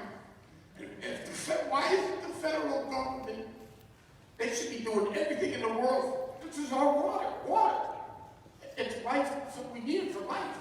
3 days, and if you're not drinking water, you're dead. So I don't understand. I mean, I want to know, should I just start drinking bottled water? You know, I'm using filtered water. I'm using the water out of the system. I'm seeing stuff that the water's leaving. And I use it in coffee. I use, you know, everything that we drink. We don't, if we started recommending bottled water or filtration systems, it would take away from our credibility. So we can't. We'd like to tell you, I can arm you with information and tools where you can self-mitigate and point you in the right direction. But if we stood up here, the minute we got to the parking lot, somebody'd say, those sons of bitches are just selling bottled water. Or they're selling some, you know, filtration knockoff. So we have a very difficult time with that. That's why we want to give you the information so you can make better choices. And thank you for your service, by the way, because you know I have a real soft spot for our military men and women. So thank you. And it is heartbreaking for all of us what's happening with the water issue and why it's not a national priority right now. We're concerned about that as well, but we're just going to start speaking up louder and more often and stay at it. But the difference will begin here. But there are, you know, reverse osmosis. So if you're concerned about your water and you're still seeing those effects, reverse osmosis, Bob and I will tell you, is the best way to protect yourself. If you want to use bottled water, it's just about giving you information to protect yourself. Shorter showers, you know, certainly Bob could probably explain, I'll let Bob, why you're probably seeing those watercolors. But now that the conversation is being had, and we know your municipal systems in and around the area are looking at issues, we're finding these problems, Bob was really good in getting in there and working with them on how to begin to fix the problems. So the conversation has begun, and we would anticipate we could see some reactions. Again, that's why it's so important for all of you to keep speaking out and stay at it. So for your safety, and if you're concerned, Bob would agree with me. Reverse osmosis, I see heads nodding here. If you have any concerns, call the municipality. And if you're concerned about the discoloration, Bob can explain to you probably what that is and why that's occurring. Do you want to? Yeah, because it's on the outline, I'll go ahead and answer the water quality concern in this area. And I'm only answering it based on the information that I have. Okay? The drinking water supply here goes through an extremely robust treatment process. They really, I think they took to heart those newspaper articles or that magazine article from about 20 years ago, and they did put in a very robust treatment plan. Okay? So they basically, that water's hit with an oxidant ozone, which is about as good as it gets. It's very complex and expensive to dose it with ozone. Goes through a carbon filtration system. I've spoken with them about the fact that they need to use a different type of granular activated carbon. They're not using the one that's appropriate. The one that I've recommended for them will remove the PFDA. Okay, so we're working with them, and they're being very cooperative, and they're really great guys, and they have your interest at heart. They're paid professional staff. And the answers you get from paid, I was a utility director in a public works director. I didn't go into my background, but I've done this for a long, long time. 1979. So let me tell you, it's a complex situation. So they do a really good job at the treatment plant, but what it comes down to is cost, cost, cost. My consumers won't pay for it, and all of our infrastructure is dilapidated, and we're going to have to do trillions of dollars in repairs. It's a national catastrophe, and we're all hearing about infrastructure. Here's the problem in this country, and it's not unique to this area. It's unique to this area in that Satellite Beach is subject to water being purveyed from another municipal corporation. No, we're nowhere here in Satellite Beach. You paid your water bill. You probably have a minimum charge, and then you probably have a commodity charge on top of the minimum charge, and you pay that bill. If the water system was worth $1 million, you put $10,000 into a restricted account every year, so that at the end of 30 years, you have the replacement value there to go make the replacement of the infrastructure. Yep. Where's the money? Yep. You know, the mayor's dad died and they named the Little League field after him. Needed a new football stadium instead of bleachers. You know, pet projects is where the money went. And it's taken across the country. Only because you drove so far, Fort Lauderdale steals $25 million a year from the water fund, puts it in the general fund, and still sells those $1 million high-rise hotels water I wouldn't drink if you held me down again. It's amber, it's nasty, it's full of organics, and they steal $25 million a year out of that budget and send it to the general fund so they can paint the sidewalks pink. Okay? That's the problem in this country. I don't want to be alarmist, but what happens is as soon as that water leaves the treatment plant, for the life of me, I can't figure this out.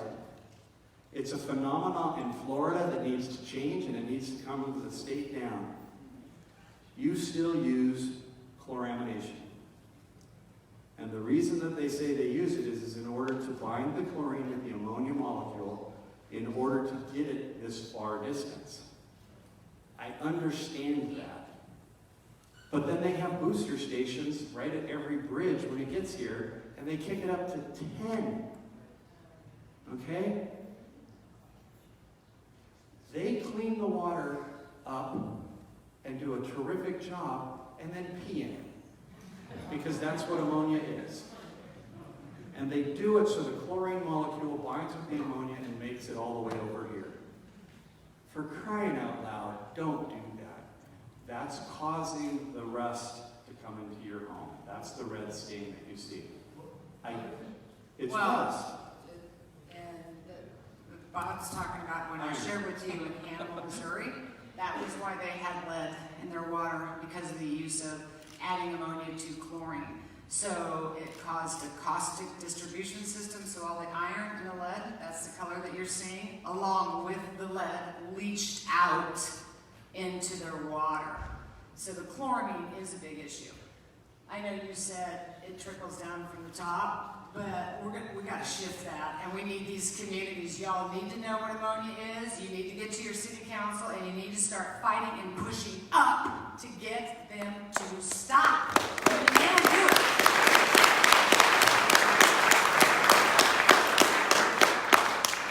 So that's what he's talking about, Right. the ammonia, and that's probably why you're seeing the ring discoloration. Right.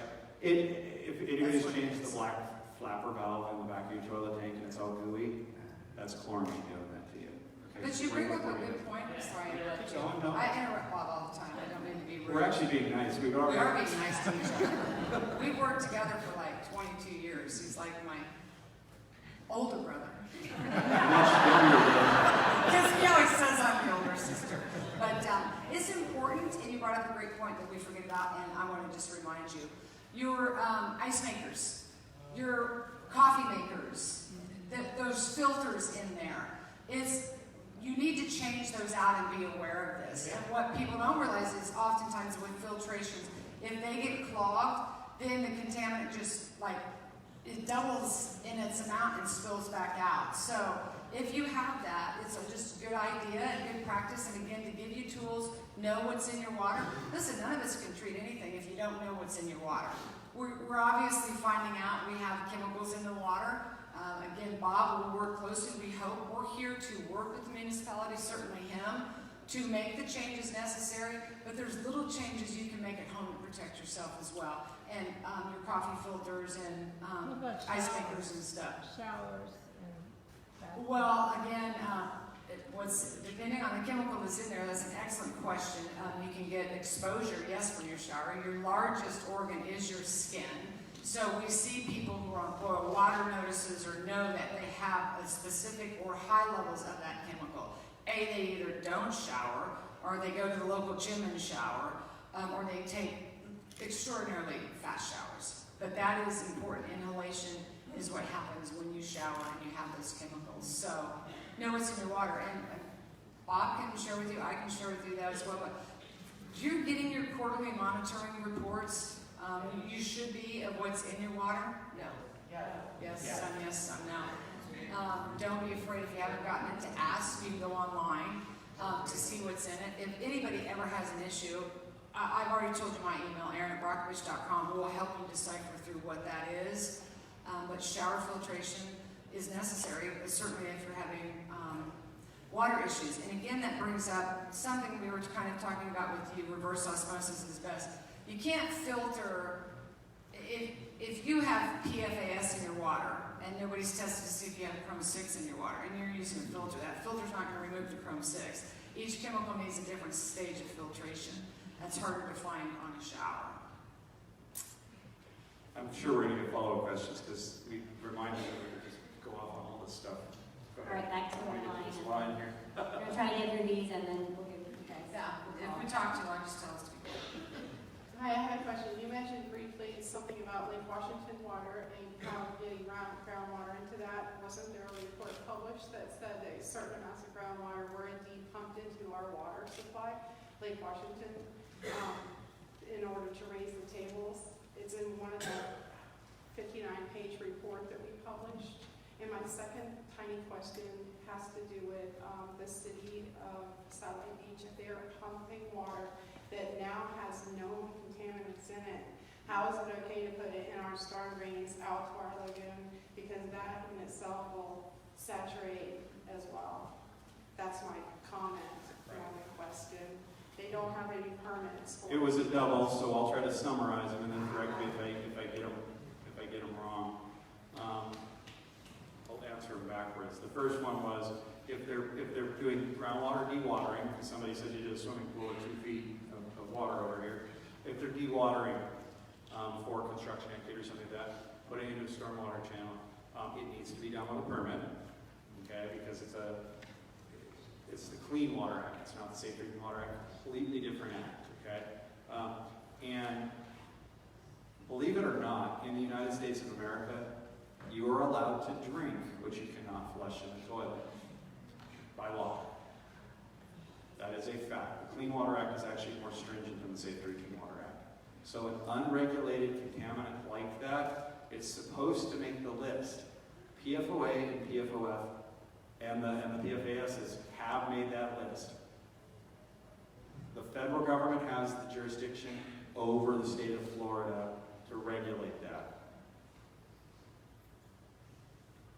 I think the state of Florida right now is being negligent in that. They are not regulating it, okay?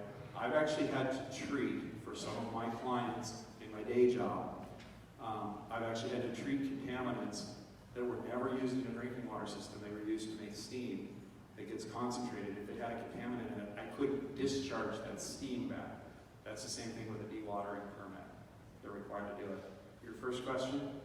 The first one had Oh, the to do thing with with the dumping well. of raising Lake Washington water levels intentionally by supplementing with groundwater. Okay. I'll have to read that report. Okay. So.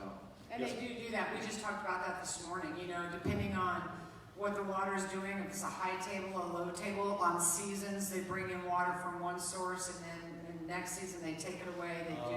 They surface water. They blend with contaminated aquifers. I mean, we do see that happen a lot. Yes, ma'am. Good afternoon. First off, my name is Gigi O'Danny. I used to live on Satellite Beach, 508.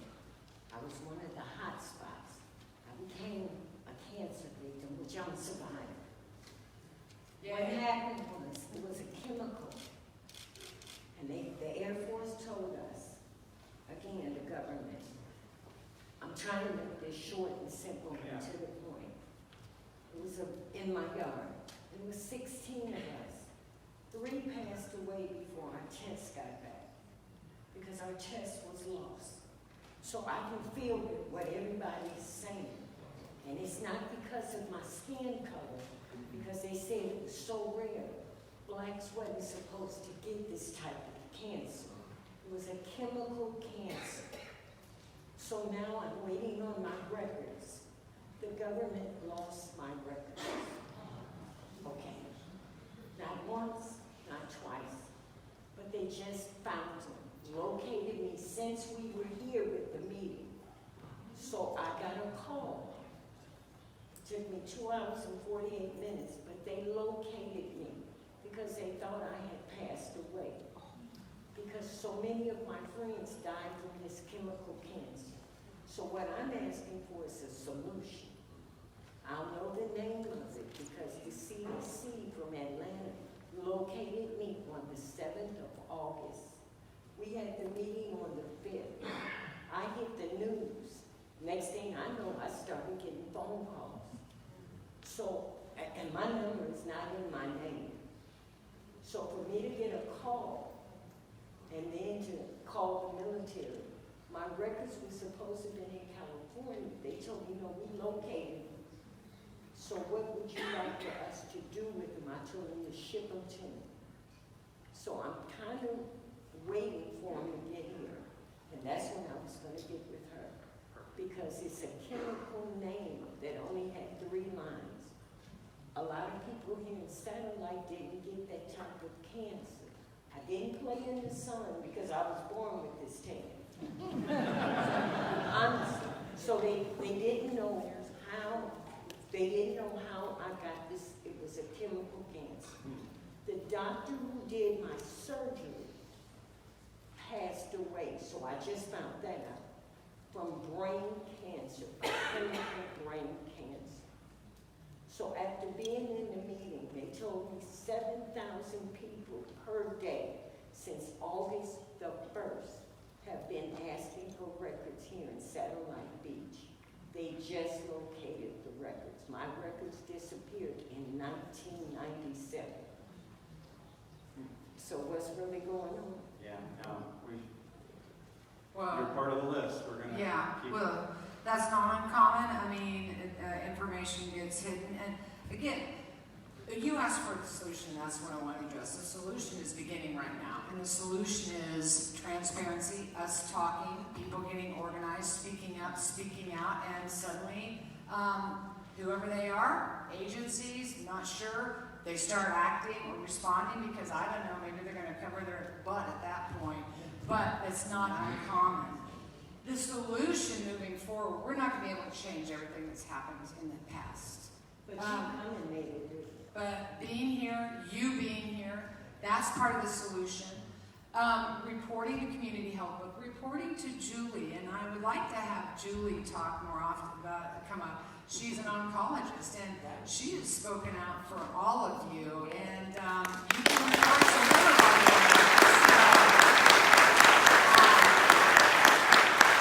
Part of the solution is beginning to know and say, we have a problem. And so here we are. I believe the solution process has begun. When you do get your records, make sure you get a good copy of them. And report to Julie. You can report to my map. I've talked to Julie about how we're going to coordinate together and the information that comes in. And so I'm not surprised. We'll keep our fingers crossed. I have found many documents suddenly disappear. Not uncommon. It happens. But when you start speaking up, things start reappearing. So keep talking and we'll work together in how we look at this information and how we coordinate to do what's most powerful with it for change. Thank you. You're welcome.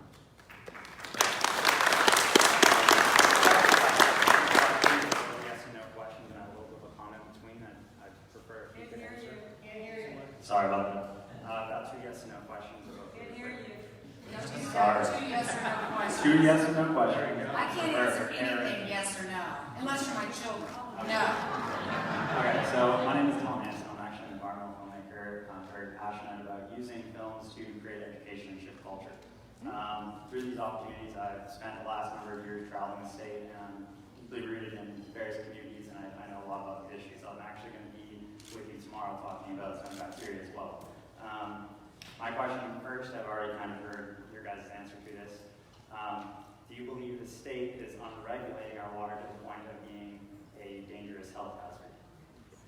Unregulating it? Unregulating our water when it comes to these very, there's many, you already know that Florida water quality has many different issues going on around the state, and they've been only pulling back on regulations instead of applying stronger regulations. And I'm wondering what your perspective is. A lot of regulations are going back. A lot of regulations are getting deregulated. And Bob and I have this conversation all the time. See, I can't answer yes or no.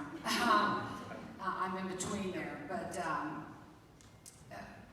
we had some good regulations on the books. The problem is there's no enforcement. And so I'm not in favor of deregulating things. I don't think they have to bring a bunch of new more regulations in.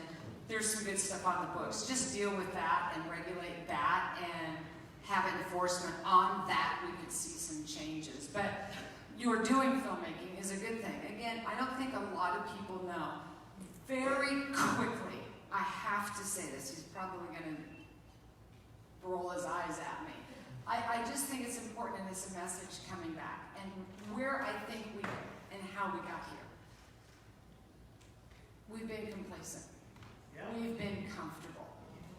And sometimes I think we need to redefine our words. I know people do not like the disruption that's happening today. And we all know what it is, and then I'm you and you're me, and we're all going through it, right? But don't be afraid of that disruption. That disruption is waking us up. We are coming out of that complacency, of comfortability. We're popping up and we're asking stuff, and that's precisely what needs to happen. We're at that fork in the road, and we're either going to go back or we're going to go forward. And we're going to go back if whoever we let decide we're going to go back, decide it. We still have a voice in that.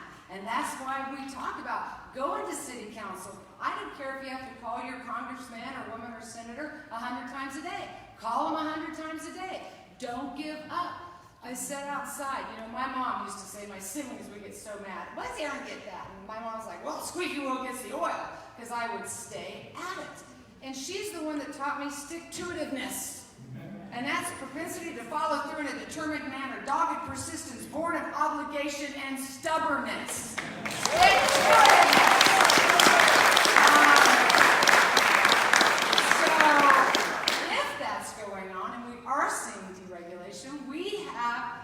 Get uncomfortable again and say something, because this is affecting you.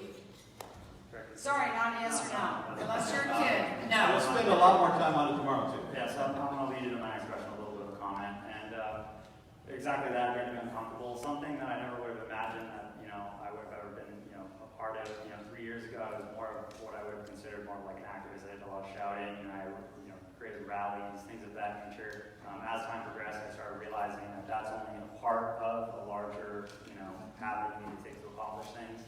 You need to bring people to the table. As much as people want to hide from politics, you need to get involved in politics.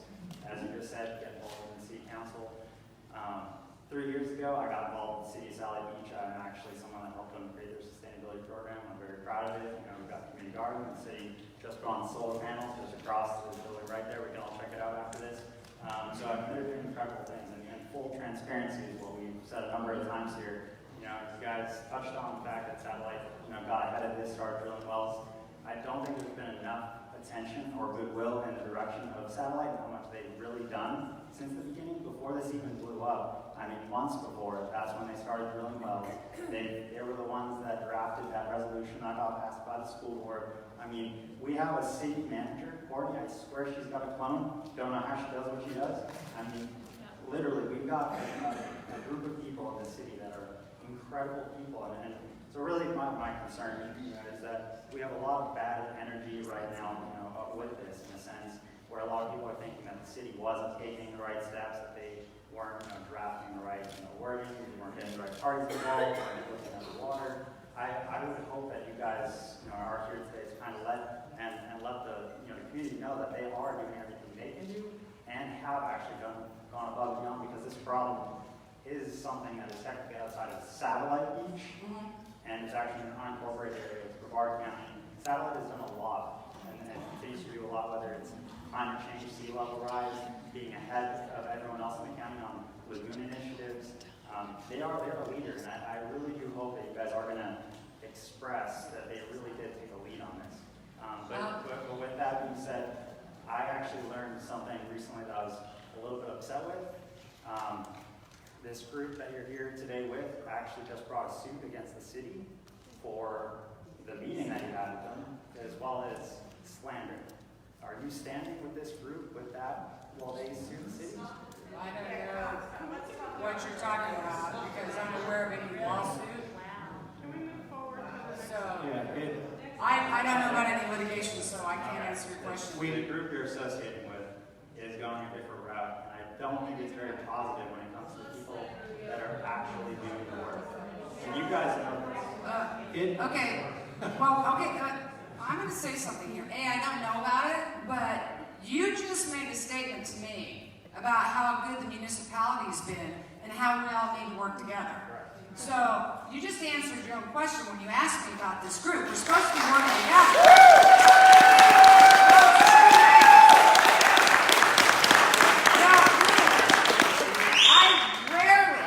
You understand you took that out of context. Okay, but I don't want us to get here. Because, listen, the municipality is doing good things.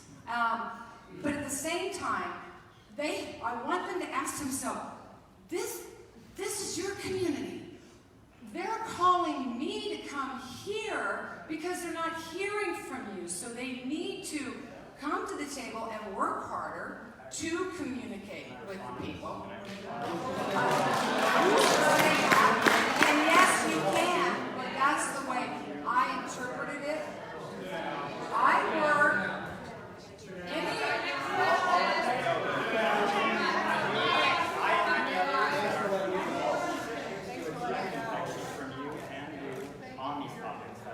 Okay, and he's leaving, but I'll answer his question as he leaves. What integrity you were asking, which I don't know about the lawsuit, but let me answer your question. Anybody that calls us and wants to work with us or provide information, we're here. We will listen to them, and in any process that we find out somebody's doing something, we will definitely address that. So what I was saying to you is, I'm not aware of any lawsuit. You just now informed me of something I don't know. Okay. Well,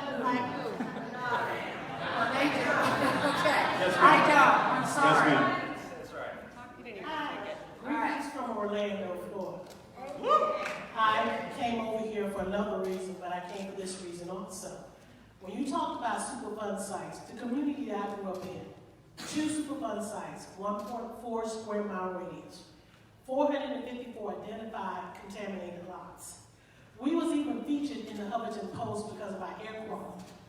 I mistakenly, that's what the city said, discovered that they were drilling at least 57 feet in the ground to test our groundwater.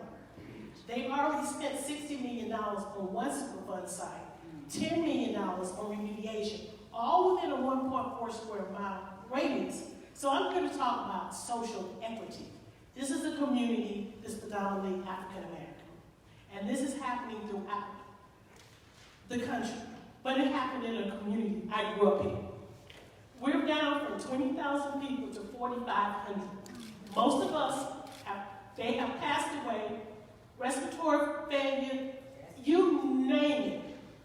My city, beautiful Orlando, refused to do a health disparity study because they are a responsible party to the contamination that was put in this community.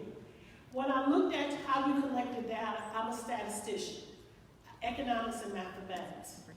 I know the world don't want to know what's going on. Disney don't want to. I'm fighting everybody on this issue.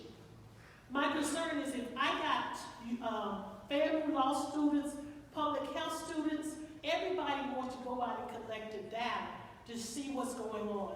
If we utilize what you put up there, that source, how valuable is that compared to what they normally use? Because they're beating us to death on not collecting our data or trying to discredit what we're collecting.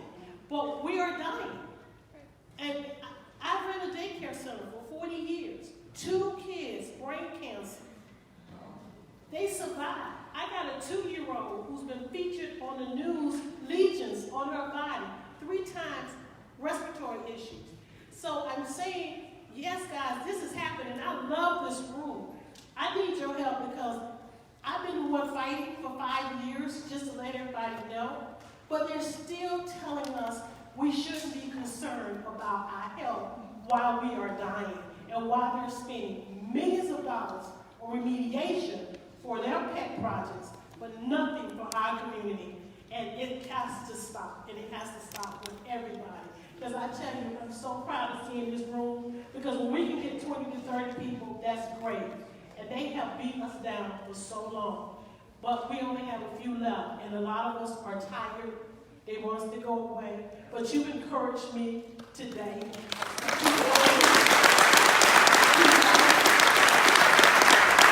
So my question is the statistician, collector of data. If we utilize your surveys, how valuable can we use that in our health disparity study and what we're collecting now?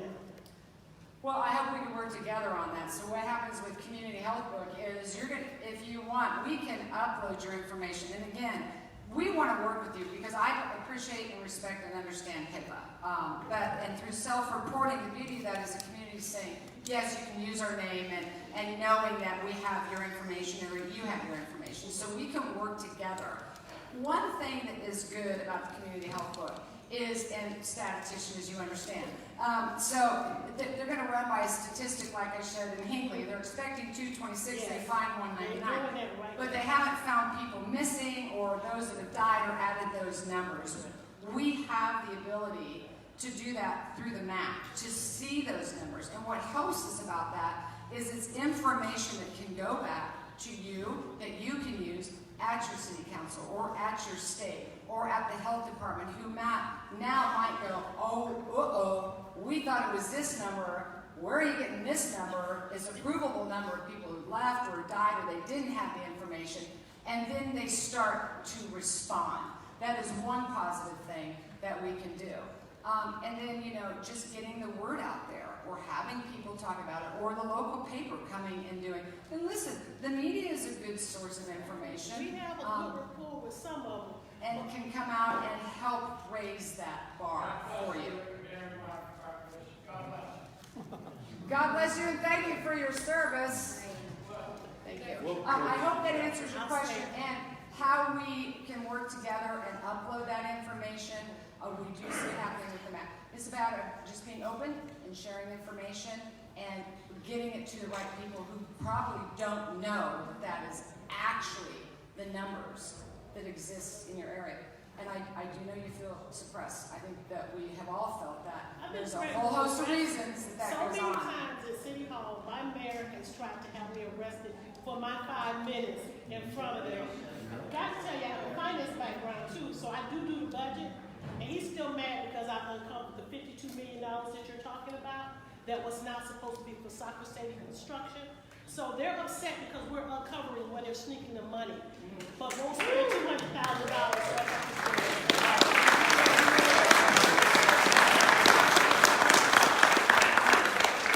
Well, we'll finish this line. I mean, we don't want to go And into ask everyone to questions. keep your questions as quick as possible, just because we've already taken up 2 hours of their time. If you're not in line, Cheryl, you're the last person. Well, and part of the problem is we talk forever, so That's we our try to fault. answer questions more readily. Ultimately, as a homeowner, it's my responsibility to not use lawn pesticides, not use lawn fertilizers, and reduce my household use of chemicals. Now, to further that concept, our water, reclaimed water, is full of nitrates, chlorinated, temporarily treated. Do you feel as though the possibility of deploying a dry toilet program, as uncomfortable as the idea may seem, and couple that with a recycling neighborhood recycling objective would be something that would be reasonable for practical steps in local government. Okay. Yes, and it's the we can talk in detail afterwards, but the whole industry is evolving. It's going through a lot of evolution. Wastewater is now a commodity. Some people actually try to sell it for a higher price than potable water. And the biggest problem that they're going to find when they start doing the testing is probably somewhere between 65 and 75% of the wastewater in this country is going to be full of PFAS, just like what they're watering the golf course with in Cocoa Beach. So yes, and we'll talk later. That was quick. Hey there, my name is Linda, and I appreciated the example that Bob gave about getting the water all nice and clean and then adding something to it. And I've been giving information to the city of Brevard to try to get them to stop adding hydrofluorosilicic acid to the water, which is a toxic waste product that'll burn right through water, concrete, whatever. And it's something that's added that's unnecessary. It's very dangerous. It causes a lot of health problems, including cancer, arthritis, a lowered IQ, chances of ADHD, and the list goes on and on. But what people may not realize is this is the chemical they're using to fluoridate the water. And we've got this mental image in our minds since the 1950s. When we think fluoride, we think beautiful white teeth with no cavities. And if you could give us your statement and your position on fluoride, I would greatly appreciate it. Well, we're not a fluoridation, and fluoride of itself as a chemical is very toxic. We don't condone adding more toxics into our water, and certainly not adding toxic substances to our water as a way to medicate the people. So the less chemicals in the water, the better, and we are definitely not fans of the fluoridation. Yeah, that's a quick answer. You can go into the science and into the science and into the science and get lost really quickly because that's not what we're here for. But what I will tell you is we absolutely oppose the use of the public drinking water supply to distribute any substance for the purpose of achieving a medical result. Now, I will spin that one more step a little bit further and piss off the colleagues in my industry and tell you that I've never met a drinking water professional in North America who thinks the addition of fluoride to the drinking water is their business. They are abhorred by the practice. And only because this lady over here used the phrase earlier, I will say it in English. It's because they don't have the balls to say anything about it. Your water meets or exceeds all federal and state drinking safe drinking water act requirements. It's tattooed on the inside of their arm. They cannot go off that sheet of music, and they won't. It's bad. It's a bad practice, and it needs to stop. And why are you paying for it?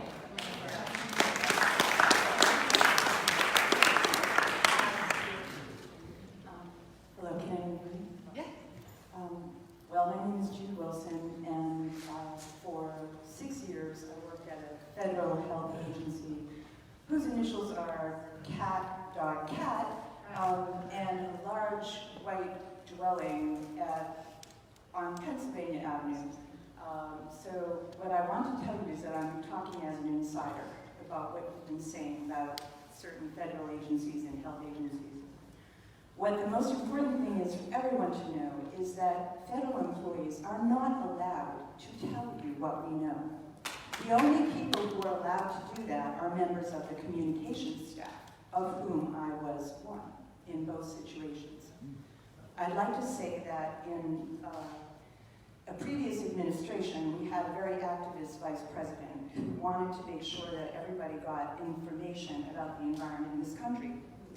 One of the things that we did while I worked for him was have a group that was allowed to call in every federal department and every federal office.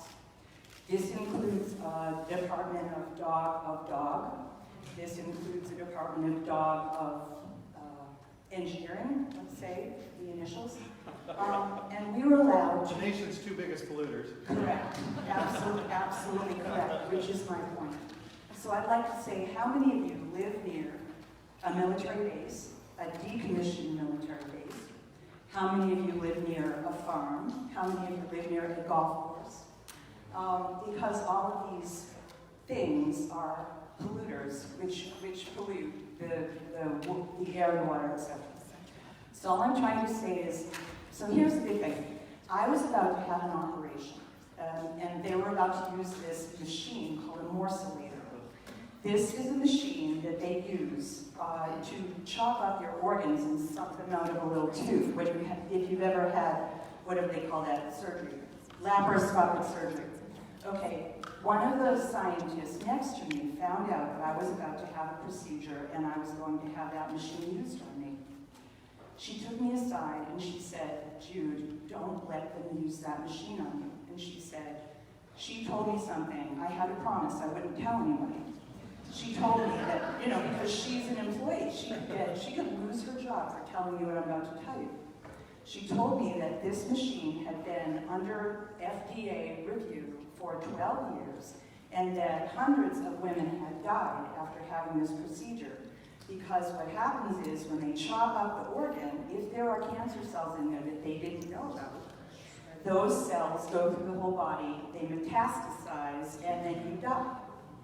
So she said, the only reason I'm telling you this is because I'm telling you right now that we have been trying to get the FDA to pull that machine, but industry power is so great, and see, this organization is not allowed to say, you can't do that anymore. We were only allowed to issue guidelines.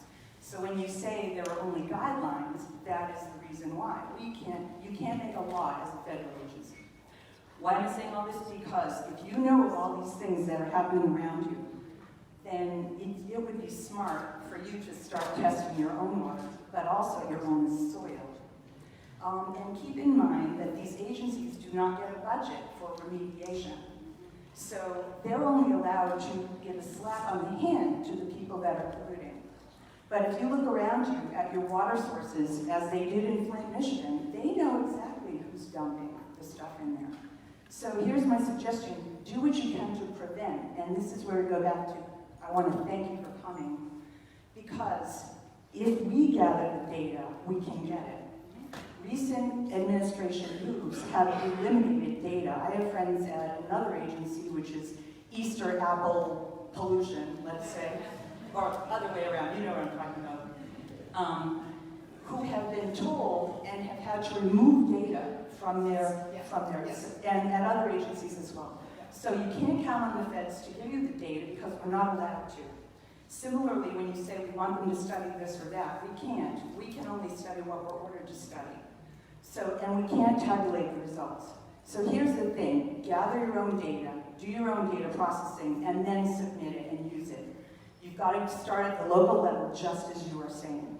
So that's number one. And then number two is, there is no cleanup budget, but let me just point out, how many heavy metals do you think are added to the environment every time there's a rocket launch?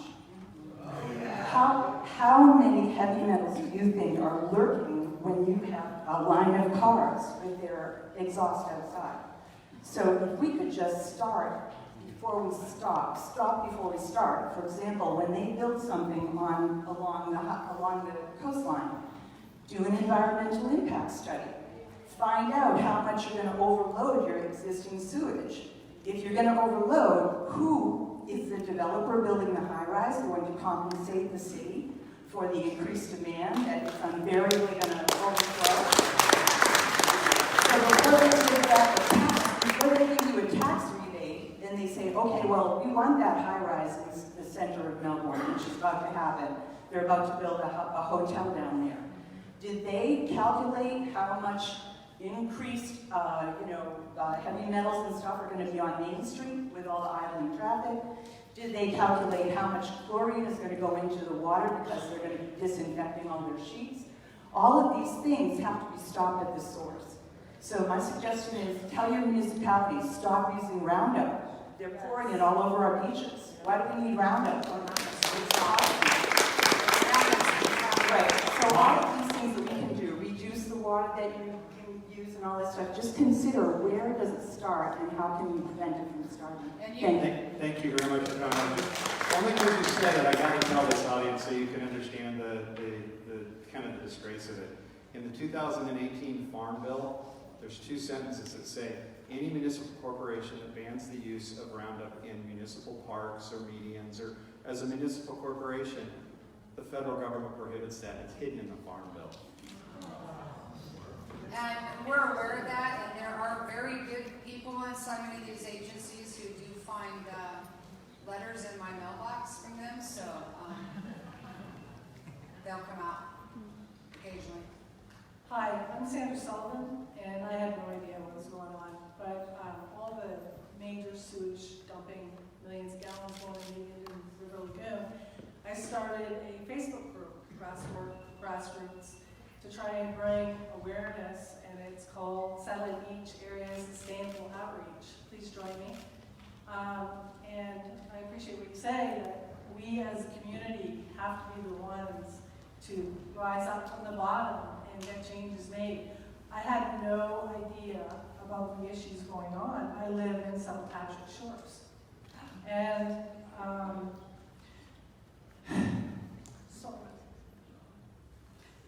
so I saw, as a result of my page, I saw other people coming on posting, and they posted the heat map that shows the cancer areas and overlaid over a 1943 map of the old military dump that was in South Patrick Shores. And then I later saw an image of one from 1951. And I saw a house sits on top of that dump.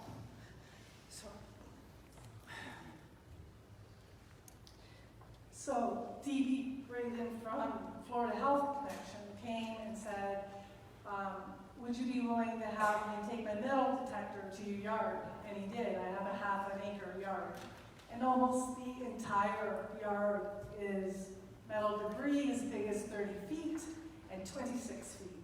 And so now I'm concerned because I have 3 children and I worry about their health. So I start reading the FDEP reports and the Corps of Engineers report and the EPA report. And here's what we find out.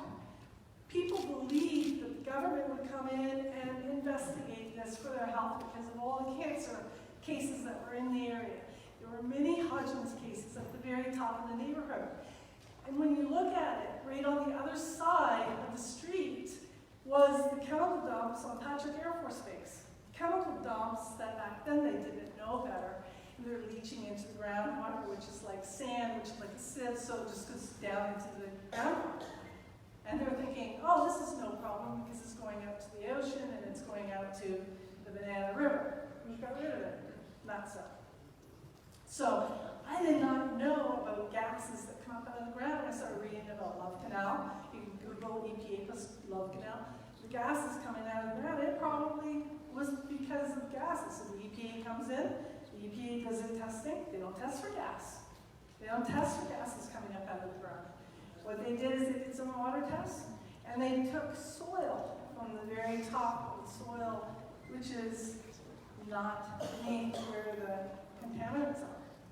And so you had, from my mind, an investigation that was not there to uncover the cause. People in all the newspapers articles were saying, pointing and saying, we feel the contamination is coming from these toxic chemical dumps.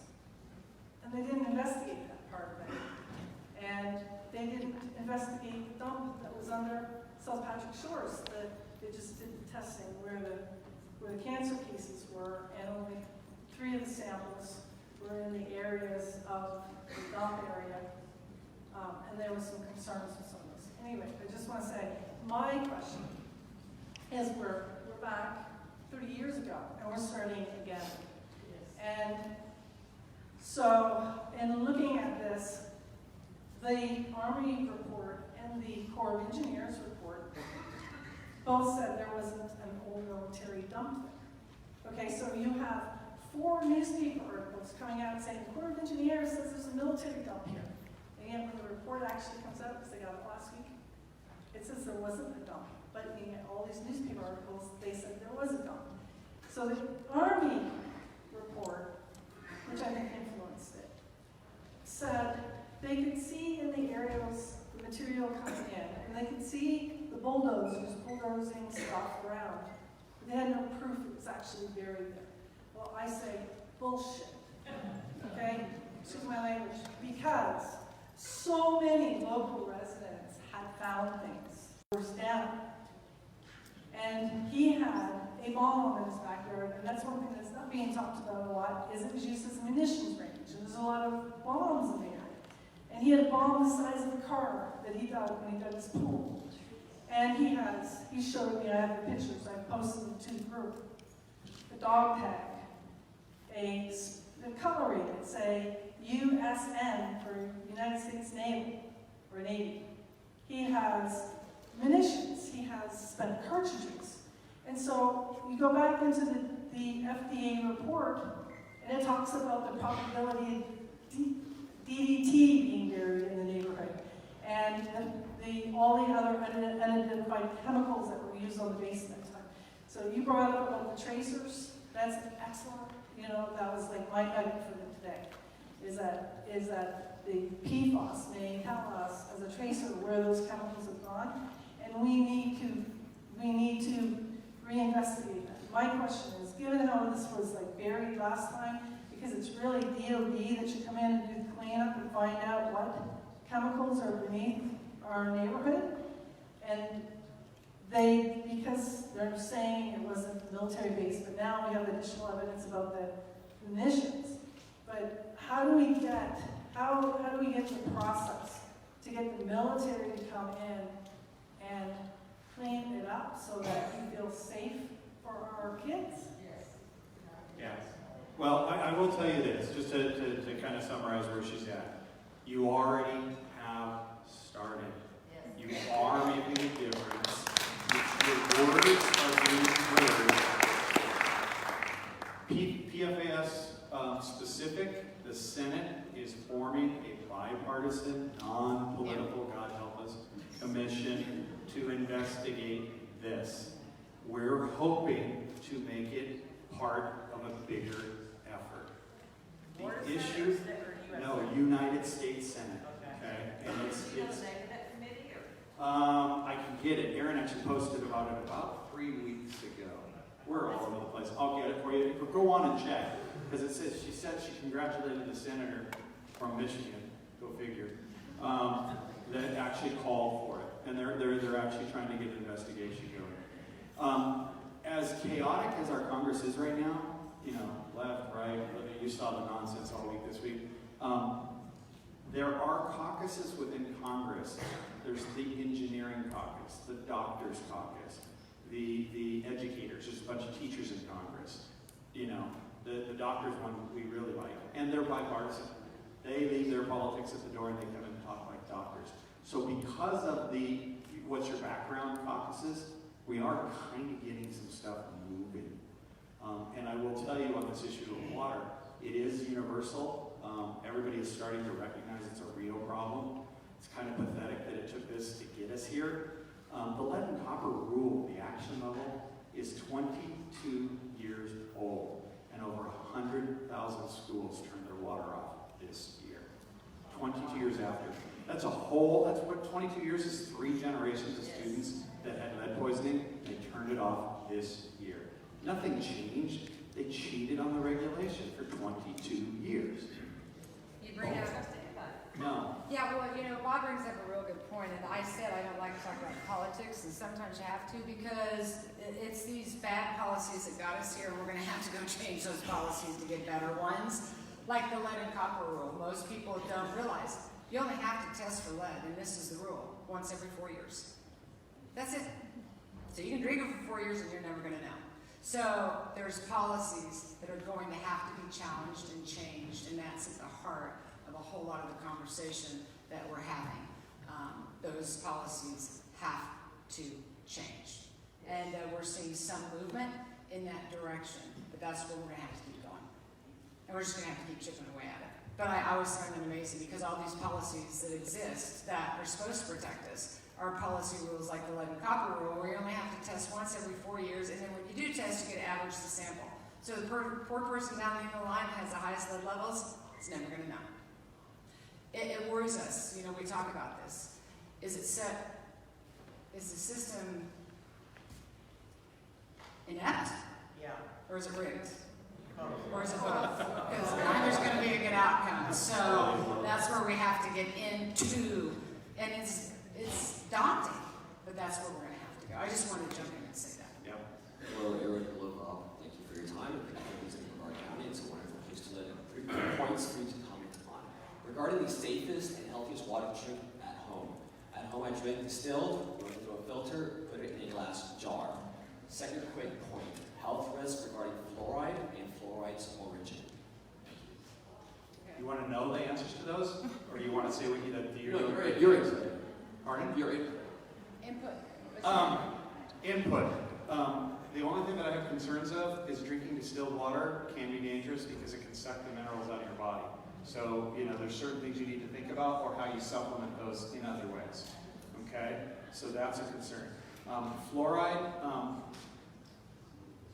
there are a lot. It's basically, it's a byproduct of the fertilizer industry that they make a whole bunch of it and they got to get rid of.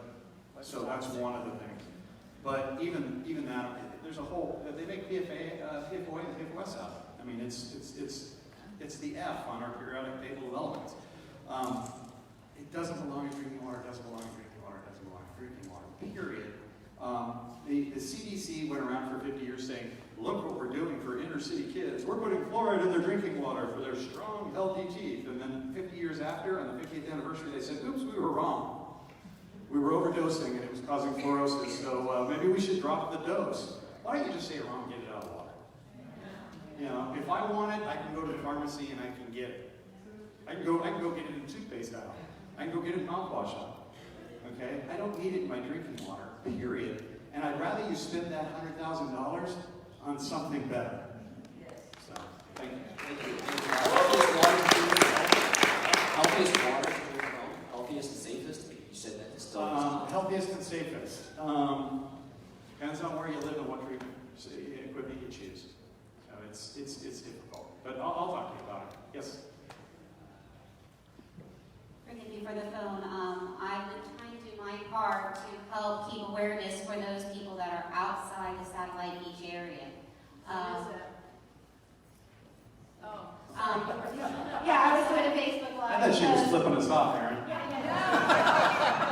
Listen, I'm old, so I need my glasses. I'm like, does she have a dead fish in a jar? What?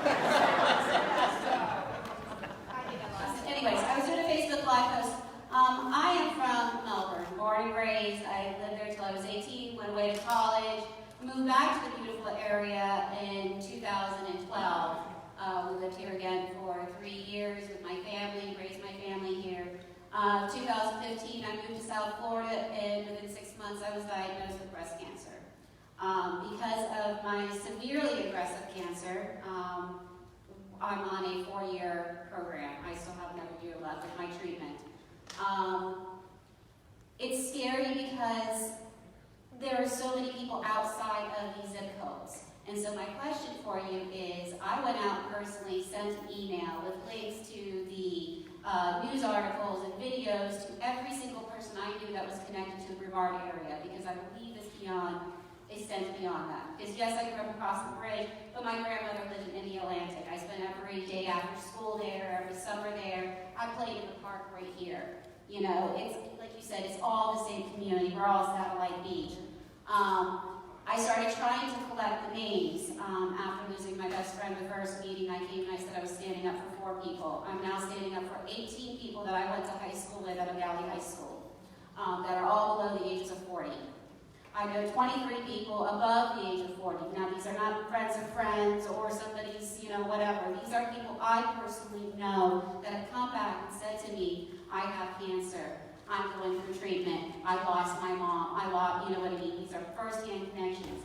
What else can we do as a community to help reach these people that have moved out of the area? Because like you said, my cancer is from Fort Lauderdale. That's where I was diagnosed, not here. But it was 6 months, you know what I mean? My best friend still lives here. My family still lives here. We have a very large clan of probably about 23 people that are my family that still live in Brevard, Cocoa, Satellite Beach. So that first part question, what can I do to help continue this beyond writing to them, but to reach other people that I know to help bring awareness? And then the second part is, what can we do now that it's election time? What kind of things can we get on the ballot to say, test my water? I want my children to be able to go and get the blood test to see what their risk factors are. You know what I mean? Insurance doesn't pay for that, not thankfully, but I'm out of deductible for the third year in a row. Okay, I can get any test I want. I'm lucky and fortunate. I'm waiting for my results from the, phosphorus test. But what can we do? What kind of things can we get on the ballot to help educate the companies and to try to, like I said, test and make it available for children to see what their risk factors are? Have they been exposed? Do they have these toxins in their blood system? Yeah. No, I have two responses for you. I mean, one, Facebook is definitely a big way to, I've seen it happen. Reach out to a lot of your friends that have moved away that may not know. How we can help is when we do a blast out on my Facebook, it can get a larger reach, and then they may go, oh, I didn't know that, and then they'll reach out to you, and it does work. This is it's not a different topic, it goes to the same subject. I dealt with the women of Essure, which is a procedure gone really bad, and we're running out of time. But a couple of women came to me. I said, there's no legal recourse because of preemption. They did not know what preemption meant, which basically means if the FDA gives you a pre-market approval, even if you kill 50,000 people, they're going to get a pass, unless you can prove fraud. That's preemption. So the women are like, oh, hell no, I'm not putting up with that. So they created a Facebook. The manufacturer of this device is Bayer. They never gave up. 5 years, total stick-to-itiveness. They became 50,000 strong, and they pushed until Bayer said, we're out. We're taking the product off the market. They go, yes. So Facebook, in that instance, helped them immensely, and they got really strong on Facebook. Same thing happened in Fridley. Same thing happened with you. I've seen it happen on my own Facebook. So create a Facebook page. Somebody was talking earlier, and I've been sitting up here thinking, how on my community health book, we can link in Facebooks to my community health book. Because all these Facebooks starts taking off. They're the Facebook of health, and this is what's happening. So keep at it with Facebook. We'll post something for you to bring more attention. They can come to the community health book, and we can feed back to each other that way. That's one good way to get the word out is Facebook. In regard to getting stuff on the ballot, that's going to be about know who you're voting for, and if your politician isn't going to hold, you got to hold him to the fire and put things legislatively through that you, the people, want, and if not, change your vote. That's what you've got to do. You've got to push on them, and they will be responsive to people. I've seen it happen. This happened in California, down with the city council. They weren't going to do a cleanup. They weren't going to pass the legislation. So you know what we did? We bust in 4,000 angry city members. People. You know what? It was awesome. And those city council members sat there till 2 in the morning till they heard every single person. But I'll tell you what, the next day there was a clean up order. They were shocked. So speak up. Push at city council, push with your politicians, push for that legislation. See, oftentimes we don't know what's going on. So you know what? You're going to have to make it your job to know what's going on. And then go in. What about petitions?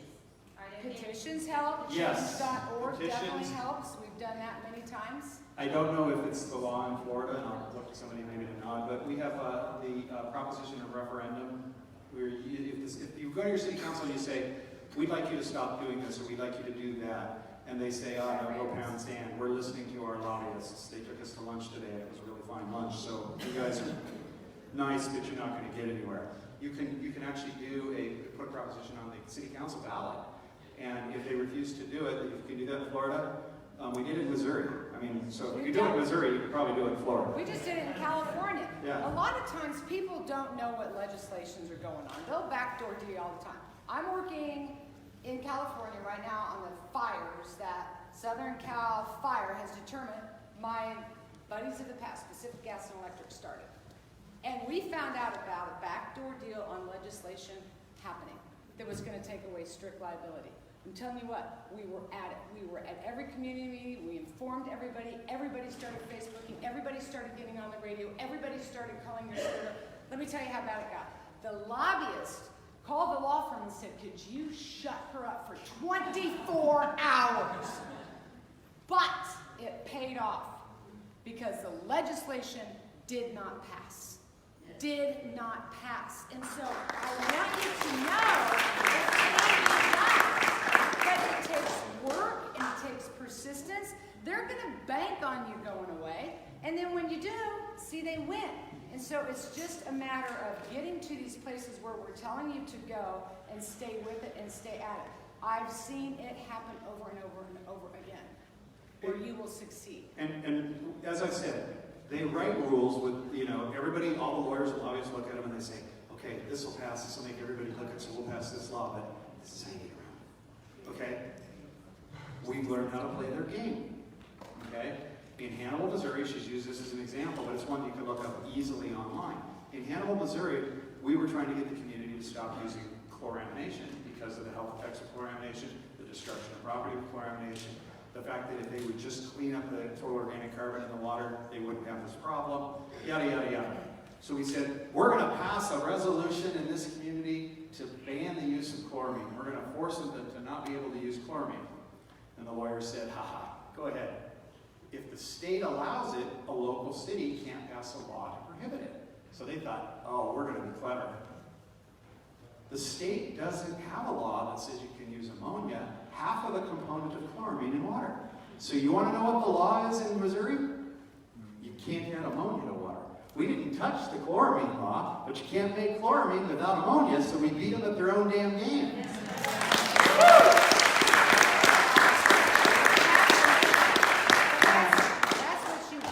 Start doing, and that is we as the consumer and the people take back our voices. And you know, we're afraid.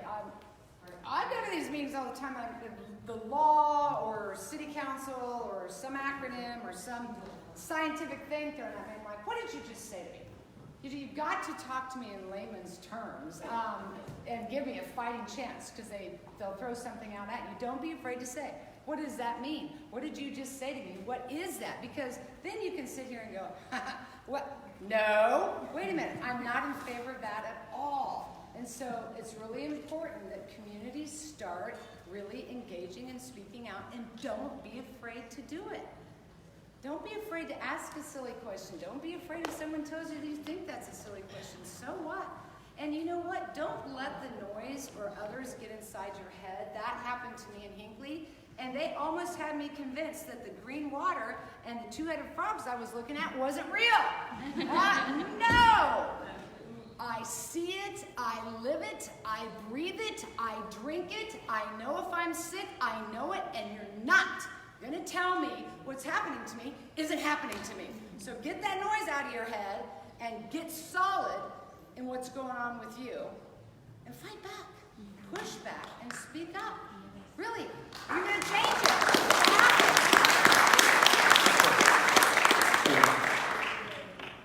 Thank you. My name is Dean Perry, and I'm here actually representing my daughter, Allie Perry, who actually lives in Denver, Colorado now. She was a graduate of Satellite Beach about 2009.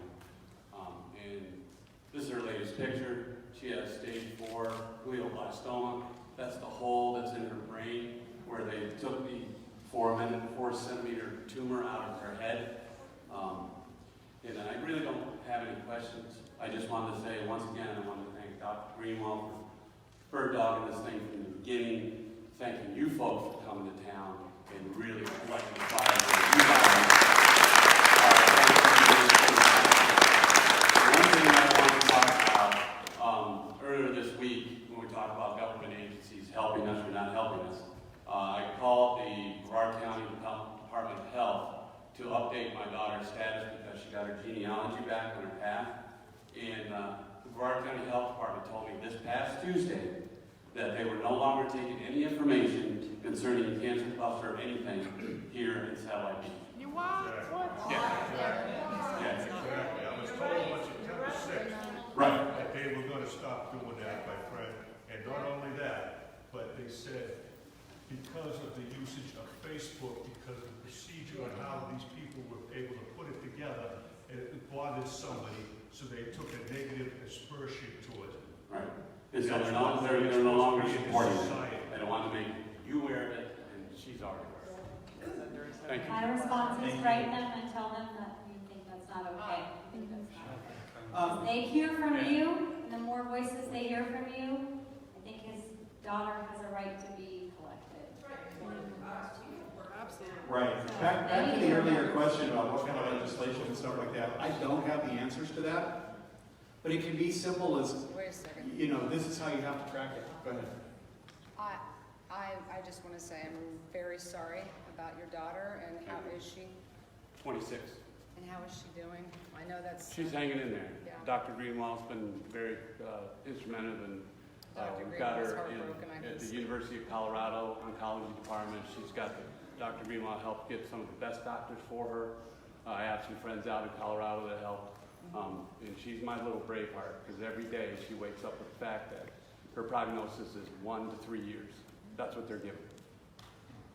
I'm so sorry, and please know that in any way that I can help and support by being here, you can always reach you guys out, being here is working all I can together ask for. on the map. I mean, and this is, she grew up here. Right. And so this is... And the important thing I guess I wanted to say was that is I correspond with Dr. Greenwald, we text each other. One of the things that I found out that Allie grew up on Sheridan Avenue, which is 2 blocks from Satellite Beach. And they had a well-based irrigation system for their yard. But in talking to her over the last month or so, she told me that, oh yeah, Dad, and don't forget when, I think it was like 7th through 9th or 10th grade, they had a vegetable garden in the backyard, and they used the well water to irrigate the vegetable garden. So not only were they getting it on them through their feet, you know, irrigating the yard, it was in the food that they were eating. Yes. Well, and it's important to know, and again, I'm very sorry. And this is tough for me because I'm ex-military too. I'm ex-Air Force. Yeah. But we know where the problem's coming from. Yeah, and many of the military men and women and their children and their families can suffer. And these chemicals have long latency periods. So why it's so important and where we lose track is you can grow up and leave at 17 and be exposed to a chemical. Its latency period might not run for 25 years. And I'm beginning to believe that we're seeing all of these cancers because latency periods are up for many of these chemicals that were dumped 25 and 30 years ago. And like you guys said before, they didn't know back in the 50s and 60s what they were doing. They didn't know. And I would like to connect with you afterwards. You're not alone. We actually have a brain cancer cluster going on right now.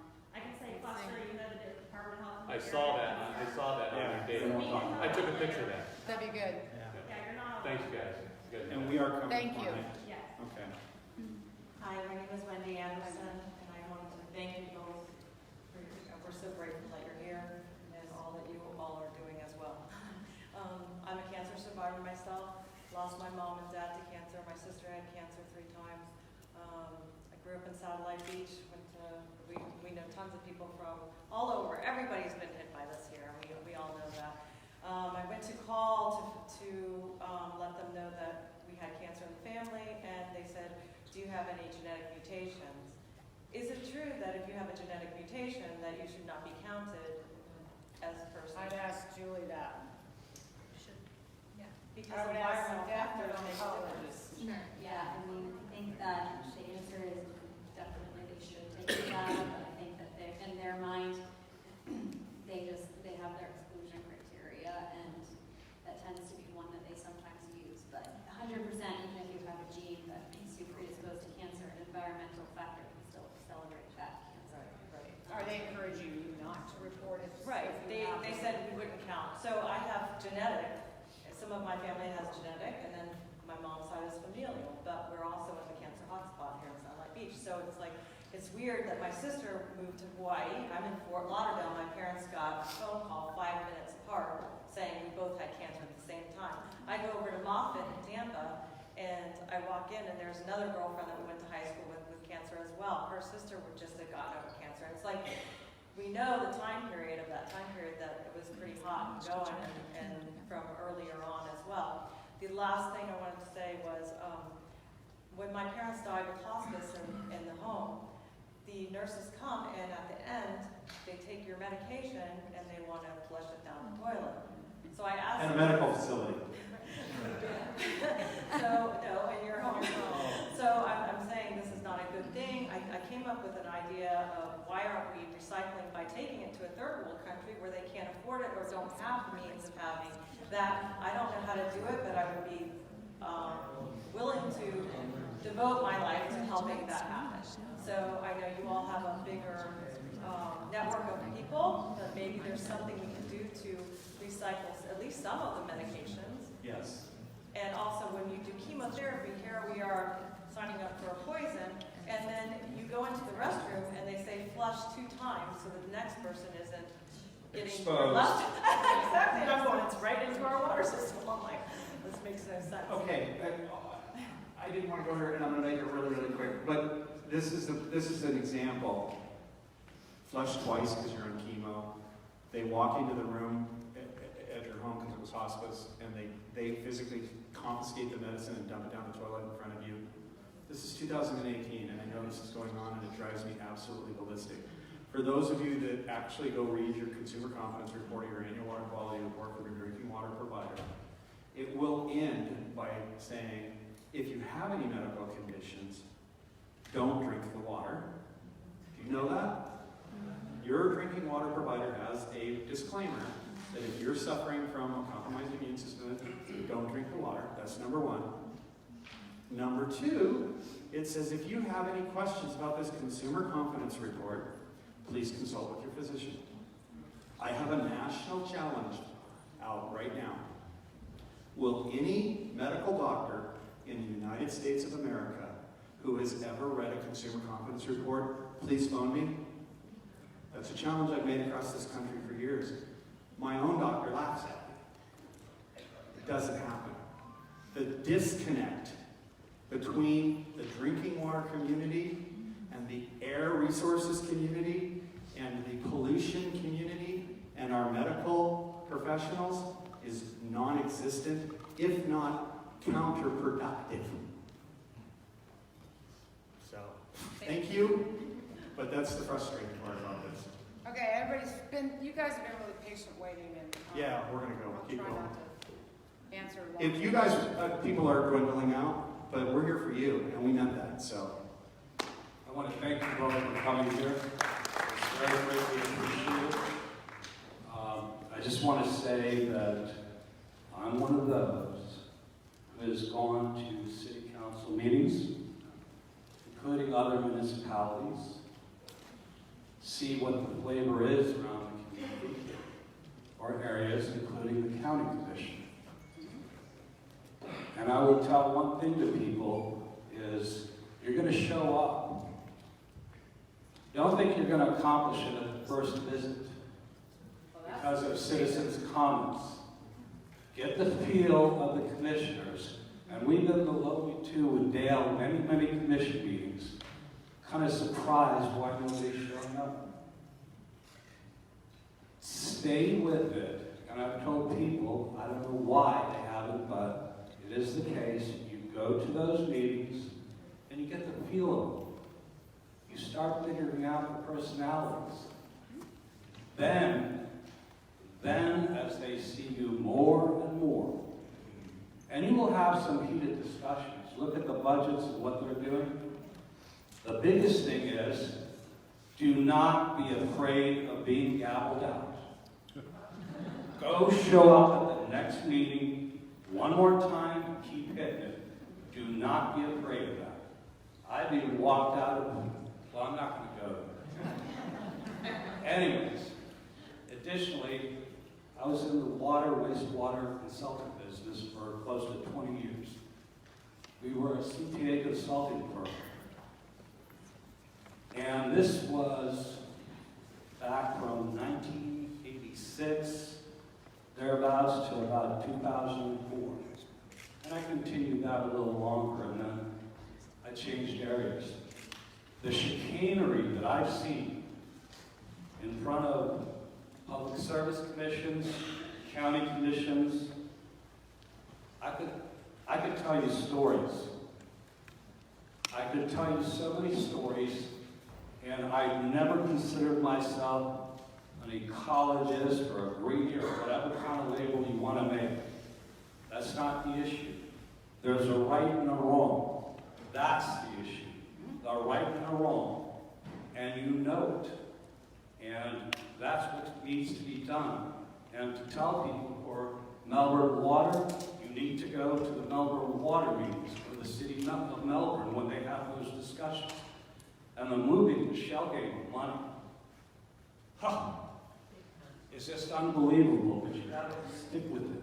You gotta go with it. And as far as regulation and deregulation, let's be real. There needs to be certain laws taken off the books that don't apply. And the biggest issue is the cronyism of people getting on these boards that decide what needs to be done or not done. That is a huge issue. And how to stop that, I really don't have a good answer to that. The best answer I can give you is show up at these board meetings. Show up consistently. And it's like going to church 5 times a day sometimes. But you've got to do it. And you've got to coalesce. Please show up at the city council meetings. Please show up at the county commission meetings. But one thing I ask of people, respect each other's opinion. If you don't agree, that's fine. Sit down and talk like human beings or discuss it, and you will see an ultimate answer that you are not divided. Thank you very much. Absolutely right. Thank you. My name is Cheryl Josta, and first of all, I want to thank you both for your amazing, valuable time today. I also wanted to thank Stel Bailey and Jeff Dubinsky and their entire Florida Health Connection team. Amazing job. I would also like to thank Dave Woodhouse. Dave is a hydrogeologist, and I believe he's consulted on some cases with you. The reason I bring up Dave Woodhouse is because we represent a similar incident over Bradenton, Florida, and I will make this quick. We found Dave, and Dave, as a professional hydrogeologist, has been to city county meetings at the school board meetings, and he has been our voice on the professional side. You need a Dave Woodhouse. Dave, I'm not saying you work for free. I'm just saying you need.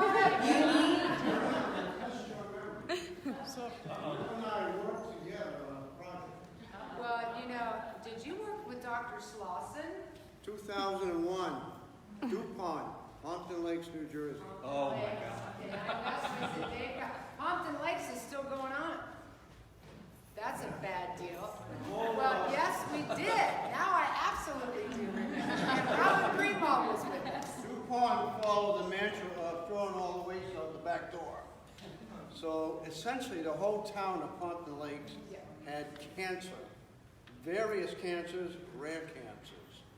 Now, there was a class action lawsuit, but a lot of the residents worked at DuPont and did not want to bite the hand that fed them. So there were over 1,000 plaintiffs. I was the hydrogeologist. I ended up testifying.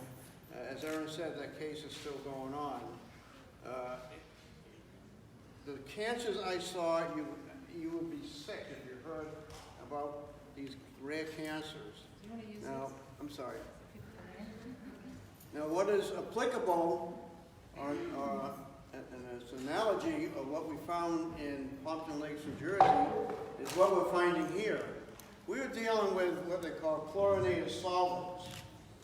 And we found out, at least I did, that each chlorinated solvent has what they call a target organ it likes. So one goes for the kidney and one goes for the brain, or whatever the case may be. Now, I don't want to overwhelm you with technology, but you start out with tetrachloroethylene. You may talk to this? Yeah. All right. That's 4 chlorines. That has a particular organ it likes in the body, but it breaks down to trichloroethylene or ethene. That's a separate solvent. That likes some other area of the body. Then it breaks down to dichloroethylene, 2, and the worst one, vinyl chloride. That's what they call levolate carcinogen. There were rare brain cancers. There were young mothers giving birth to babies with their organs on the outside of their body. Not to gross you out, but that's what we were dealing with. Now, 3 miles from Melbourne, there was a Superfund site, Harris. They made computers. They used solvents. That became a Superfund site, and they found the same chlorinated solvents in the water. On that site was a private company that had wells, which pumped the water to Melbourne, and guess where? Satellite Beach. So you guys are probably drinking, I hate to say this, some of those nasty chlorinated solvents. Now, they stopped pumping a number of years ago, and now they rely, this is the EPA, on what they call natural attenuation. So these solvents or other chemicals in the ground are allowed to biodegrade by themselves. They missed the point though. Here we have again, if we have 4 chlorines in the ground, the bugs eat it and reduce it to 3 chlorine. So now we have a brand new compound. So those compounds are still in the ground. Now I understand that you now no longer rely on that water source. You have it what, from in the lake, is that correct? Yeah, the lake and then a well south of the lake now. And a well south. Now, I don't know if I could go on for hours, but Florida is a perfect storm, geologically. It is a fractured limestone. So if you went under the ground, you would see all these cracks, vertical, horizontal, and going diagonal. All water, any containing contamination, goes down into that fractured limestone, and it migrates to environmental sinks. So it heads for the nearest stream, river, or an ocean. The ocean is the ultimate environmental sink. So if you're standing in the middle of Florida, half is going to the Gulf of Mexico, the other half is going toward the Atlantic Ocean. And I have to use my hands. This water and the contamination goes down like this, and it upwells into the salty water. And anywhere along the way, you have a stream. It goes into that stream, this is contaminated, and heads wherever that stream goes. All right, so that's another environmental sink. And I'm going to digress 1 second. I've written about this red tide we have. If you looked at a fracture map of Florida, which I have, every river on a large stream follows the fractures. And those fractures go out into the Atlantic, or they go into Tampa Bay, or into the Charlotte Harbor. And guess where this blue-green algae began? That's a cyanobacteria, all right? We had I'm going to use these big words, Carenia brevis. That was the actual red tide in the ocean, which needs salt water. So this upwelling, I'll use my hand again, when it meets the salt water, it goes up into the, that's right, the salt water, it upwells and pops out in the ocean. It either pops out along the shore, or if it follows fractures, it ends up 2 or 3 miles offshore. And this water essentially contains phosphorus. Do you know where that came from? Mosaic. And nitrogen, which comes from the septic tanks, which our illustrious governor said we didn't have to pump anymore. So we have all these fertilizers and all the crap from Mosaic, which ends up eventually in Charlotte Harbor, or the Atlantic Ocean, or the Gulf, and voila. I rest my case. Thank you.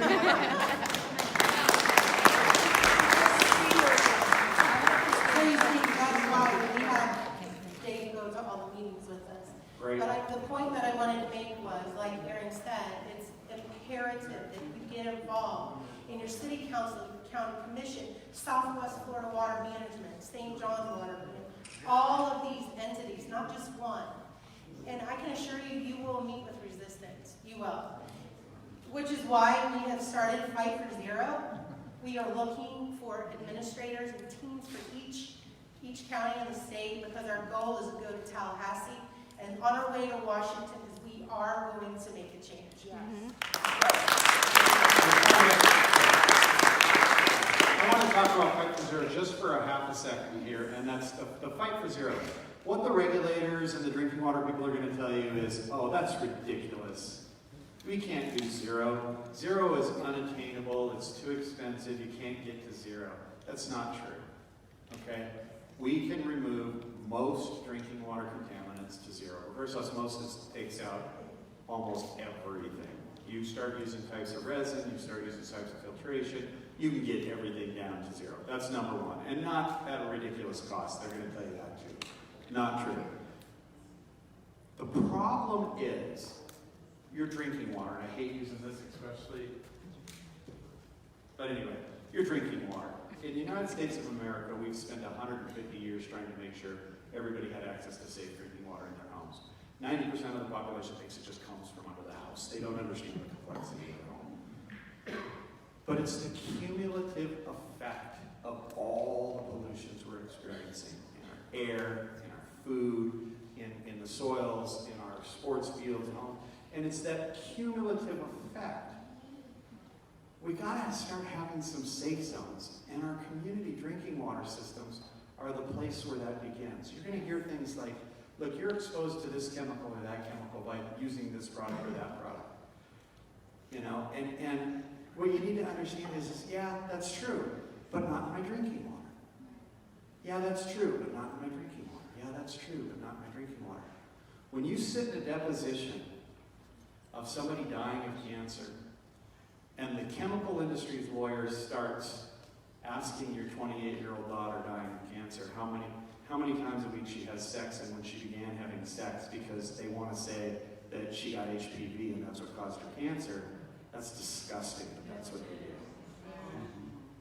So we've got to get educated, we've got to fight back, and less than zero is attainable. Don't buy the crap. Yes, sir.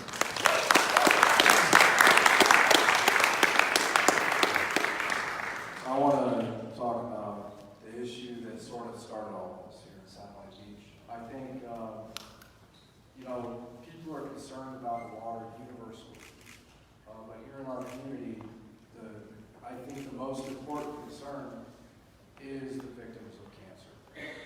And it is the toxic site on and near the base. Given that there is a city and a county and a state and a military base and other agencies, would it be easier as a small group of people if we could find a single, probably federal agency to bring in? That way we would have one place to go to demand accountability, and they could do the work of getting accountability from all of the different agencies. So we wouldn't be passing the buck and saying we don't have enough resources, or it's not our thing, it's their thing. We didn't, real accountability. Super complex question, but the answer is yes. Okay? And the tides changed. And the Senate hearing I'm talking about, where they're actually starting to say, you know what, enough is enough. Bipartisan, DOD, DOE, Chemical Institute, EPA, everybody get your asses in here and explain yourselves, because we're sick of it. It's starting to happen. I've said this publicly, I don't talk about it a lot, but because of the complexity of what we're going through here, I'm going to share it with you. The lead problem in Flint, Michigan, if I were to go and look back and redo that again and say, you know, the lead issue in Flint is serious, it's complex. I do not want to downplay what that community's been through. But if I had 1,000 communities to pick with lead contamination in the United States of America right now, Flint, Michigan would have maybe been around 300. It's not that bad. It's terrible.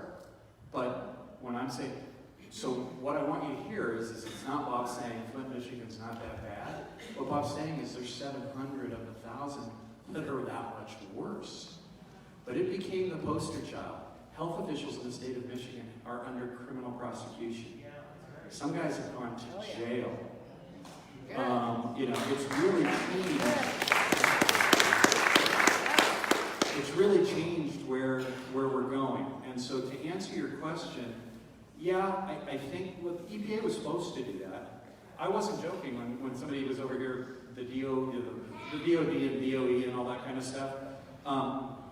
Number one polluter in the country, Department of Defense. Number two, Department of Energy. Then you go to the industries that supported those two agencies as the number one polluter.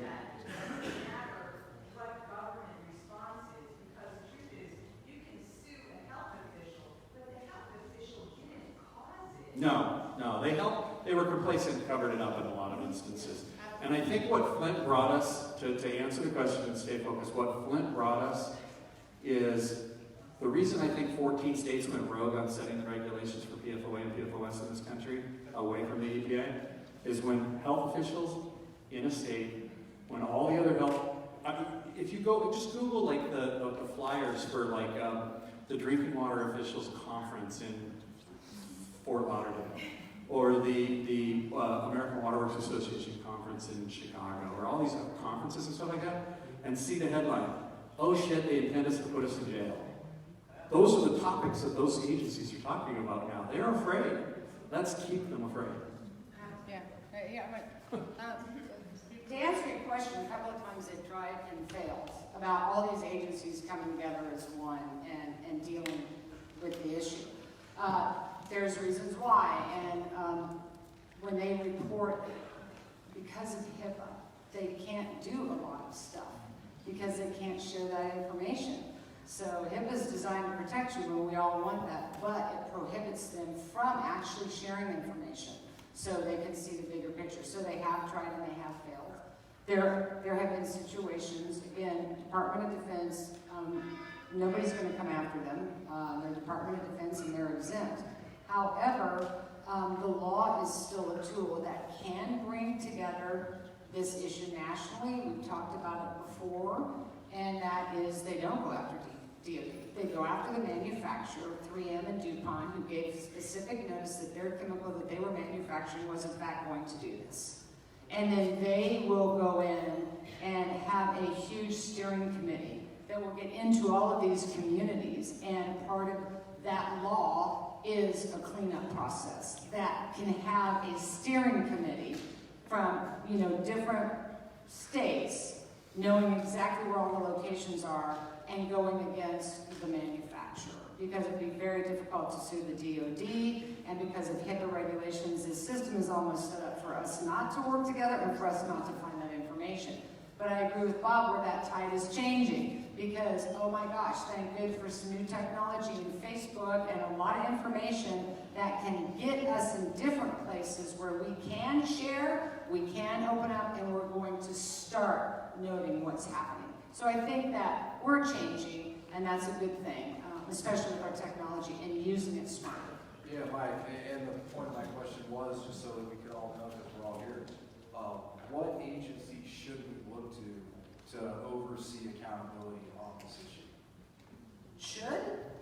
Would be the best. Probably your Department of Environmental Protection here within the state of Florida.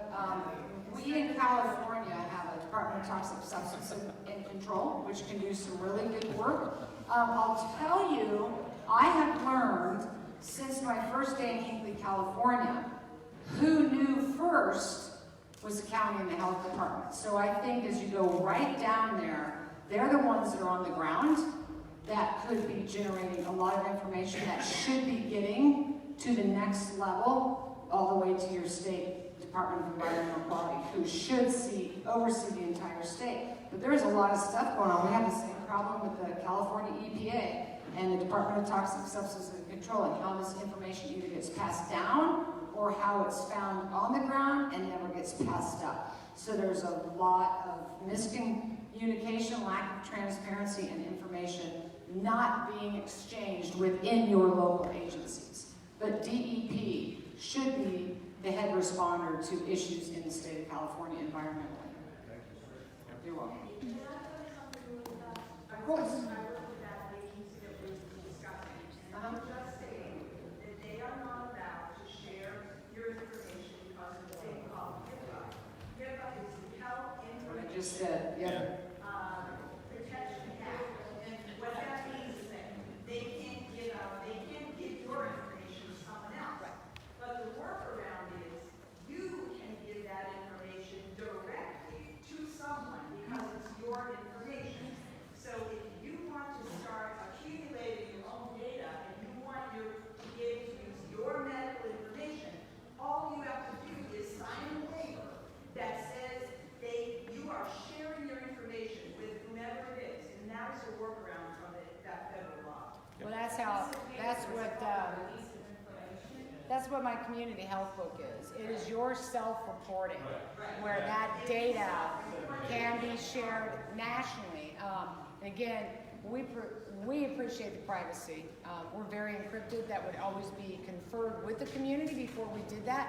But the only way around all of this is actually going to be self-reporting. Because if you have a disease and your doctor reports it to a cancer statistician or office within your state, that information sits there and never goes beyond it. Yeah, I'm sorry. The thing I'd like to add to that is as long as the person who's reporting this to you make sure that the information is legit. It's something that you can ask for a release of information. And then the other thing is a pathology report for the cancer that's actually diagnosed. Those two things hand in hand makes the information very credible when you're sitting there and trying to document. And if you get the information on it, you can document the session. Yes, sir. And that's true. Credibility is important too. We have built-in features by design to catch somebody who's trying to actually offer that information. And you want good information. Once in a while you'll have something that you do as your Stop it. What was he doing? They'll never tell. Yes, sir. Thank you. My name is Sanjay Patel. I'm actually a resident of Satellite Beach, and I'm running for U.S. Congress to represent this district. Thank you so much for being here and doing these public town halls. They're so important to us. You know, I came from another event, so I caught much of it on the live feed. And he said, it looks like we really don't need more regulations, we need enforcement. And so what we've witnessed here in Florida, you know, it's been criminally negligent. We've been living under Rick Scott and a lot of weed. Now he wants to be the senator. My question to you is, what can and should Congress do to hold these folks, to hold Florida responsible for what they've done to us? Ooh, tough question. Yeah, good point, tough question. Look, we all just went silent. No. It's a fair question. Okay, we're not going to be able to do anything. Okay, there are at least 4 or 5 community groups that are active in this area. There are those that are serving on the school district, the city council, the county board of supervisors. They are your locally elected representatives, okay? And they are being responsive, and they're going to need to be more responsive. You guys want to end fluoride in your drinking water? If 350 people, the amount of people that showed up here today, showed up at 3 city council meetings, I'll bet it goes away. I mean, I think it's that easy, but you've got to show up, and you've got to show up, and you've got to show up. If they continue to fight you, put it on the agenda, go to the referendum, and get it done. If you start doing it, it does have a snowball effect. What we were able to do in Hannibal, went to Columbia, went to St. Joseph's, went to other communities, and it's starting that snowball effect. Other people are doing it. Poughkeepsie, you know, they won't do it. Where was it in Virginia? You know, the headline the next day, our community is too intelligent for chloramination. That was a headline in their local newspaper, you know, in Virginia. So, I mean, it's just, you have to be consistent. You know, you might not win it in 3, but you're going to win it. So, thank you so much. Thank you.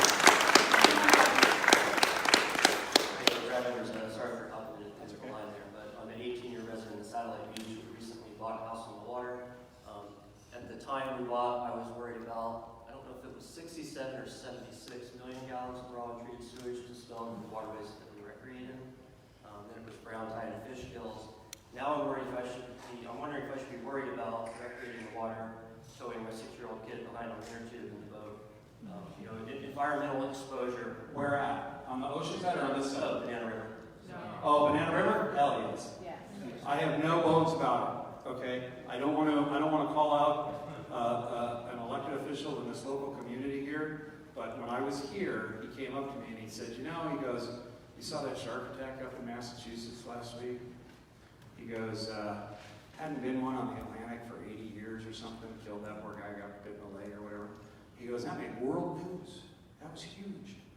He goes, that flesh-eating bacteria that they get in the banana in the Indian River Lagoon, he goes, "That stuff, that takes a leg every other month around here. That never makes the news." So the answer is I would be concerned in that, knowing what I know now, and it's very little, but it's enough to say I really want to learn more. Yes, sir.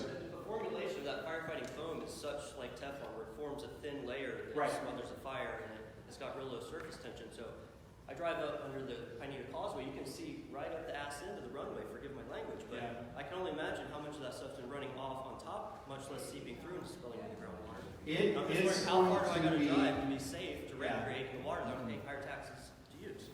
It's going to be decades before it's gone. I don't know what's in the ocean out here. Well, I know what's in since the... we've had this meeting, the city of Jupiter has closed all of their beaches until further notice. Santa bacteria. That's different. That's Santa But bacteria. it's still, I mean, it's something that's. I could spend a whole day on cyanobacteria. I got some crazy ideas. Tomorrow. But to your point, the bacteria Roundup. and what's in the water and They're having how it you on get just through it. as much. It's true, and we brought that up, whether, for a boater to even see a sign that says "do not fish" gives the boater an idea, you know what, I'm not going in that water with my kids. So there are some things that they could be doing, but They're Bob's right. essentially not advertising when they're pumping sewage into the canal Right. during a hurricane storm because they can spend their money, they don't have gasoline backup generators for the pump station, so as soon as the power gets cut, they're like, oh, let's have like backup. You're talking about the cocoa treatment plant here?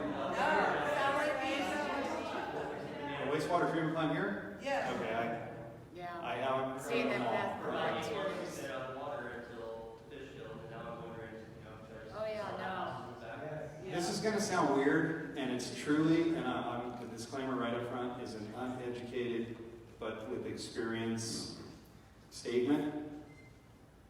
A 1 million gallon sewage spill is horrific and bad, but it's a single one-time really horrific and bad event. The consistently leaking septic tanks, when I look across that island, that's every day, day in and day out. If somebody has hospice over there and they flush the medicine in the septic tank. We've had multiple. It was 22 million gallons. How many million gallons? 22 million. 22 million. Yeah. The largest, I'll share a California story with you. The largest unsewered city in the United States at one time was Lake Havasu, Arizona. Okay? The city of Los Angeles paid to sewer it because it was going into our drinking water supply. Yes, sir. Just a few clarifications, please. Are you asserting that surface and near surface water pollution in the Satellite Beach area is contaminating the local municipal water supply? No. Haven't even gone close to that. Okay, good. And just as a curiosity, I'm wondering who funds you to come and cover your expenses and to spend your time speaking to us today? Us. Us. Yeah, we get that question a lot.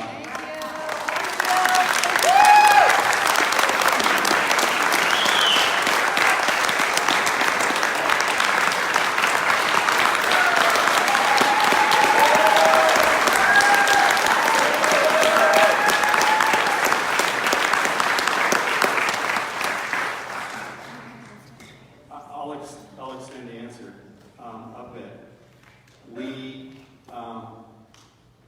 I'm in the drinking water community here in there, and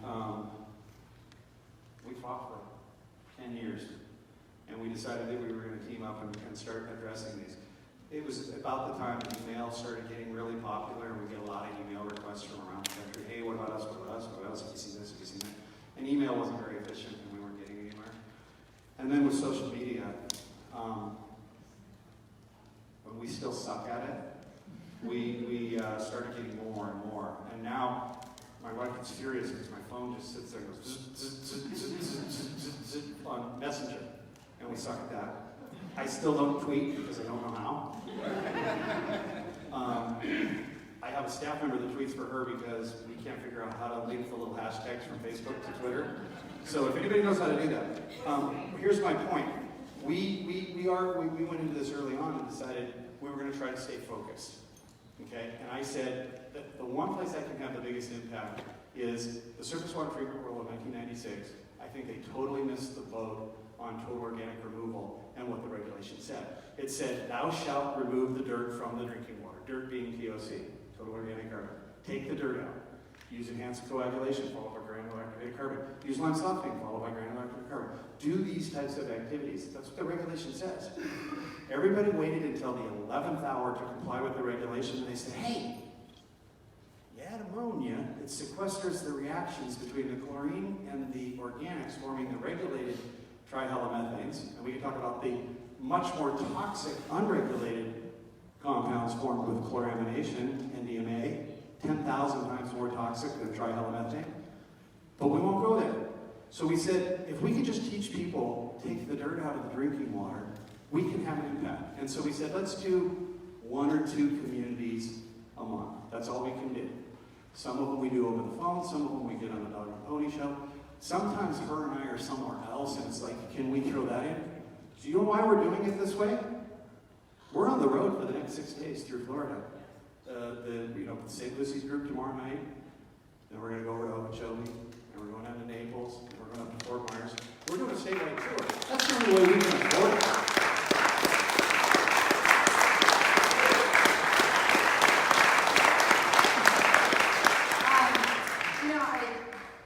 I'm always happy you asked that, and oftentimes, I consult with firms, and I'm with the law firms, and people ask that question.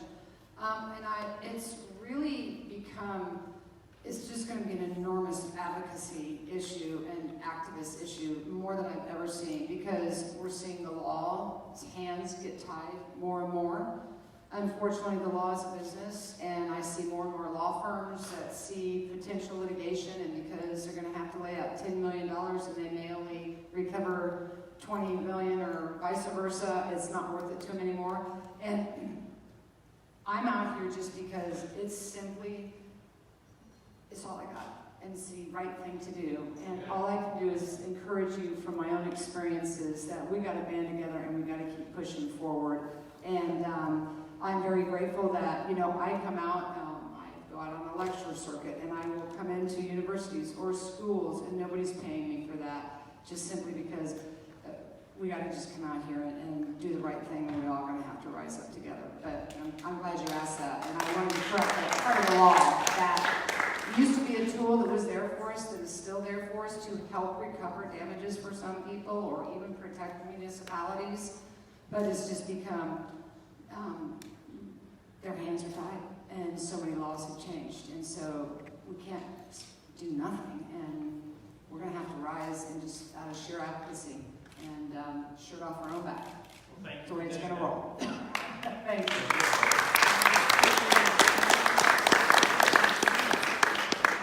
Final question. Final question. I wasn't going to say anything, but you hit a note here. The pink elephant here in this part of Florida, right? And I live on a big waterway in Sebastian, where 2 big waterways meet, 3 big waterways meet. And I see what happens when the airboats go by with a fire hose type apparatus killing the grass along the sides of the fresh waterways. And I've been fighting the city of Sebastian now for 4 years. I go to all the city meetings. I've been thrown out of 2. I listen to the gavel a lot. They don't want to let me in there. And I keep saying we got to stop shooting glyphosate because it blooms it. It takes the green algae and flips it right up into a nice blue, red, colorful. The birds disappear. The turtles are blind. The fish are now only catfish. the glyphosate is a trigger. It's a catalyst in a lot of this. I mean, what you did over there, it's a little different out here because of what you did. That's why I wasn't going to bring up the glyphosate, but I think we're all missing the boat here. Yes. I think Agent Orange, the manufacturers of Agent Orange know what we're talking about. It's dangerous though. And I think I've already seen some of the danger personally back to me. Very, very secretive, but it's very, and I've got to move because I was sprayed with, they say it was dicot, but I think it was, whatever it was, dicot, 2,4-D, glyphosate, whatever. I was sprayed with it a year and a half ago. I was up cleaning my gutters and I didn't know they were coming. 2 airboats came by, 20-mile-an-hour gusts of wind. I got it, I was in the hospital the next morning. I was sick for over a year. I got a drug manufacturing company, AstraZeneca, says, well, come over here, we're going to give you this shot, experimental shot. They started getting me to breathe again. I was on all the Matron to heal stuff because I couldn't breathe. Now I can kind of breathe. But I'm telling you, glyphosate is a killer. Glyphosate, yes. Okay. Actually, tied back to the PFOS, what kind of risk is there as an inhaler? I don't know. Okay, I jumped to the conclusion. When it first hit the market as a major issue, it would have to, I think it has to be at really, really high levels. Where I first became aware that it was causing cancer was in a popcorn manufacturing factory where the employees, like the microwave popcorn that's folded over, they go, pop, pop, pop, pop, pop, pop, and then you burn the bag and it says be careful when you open it because it's kind of in your face, okay? Where they were making that, they were using the PFOA for it so that the bag wasn't so hot that it burned your hands. And the employees of that factory all died from the lung exposure. But that's factories. So that's massive concentrations higher. So I said I don't know. I don't know because of these levels. But I know that the first case recorded was airborne. Yes. Yes.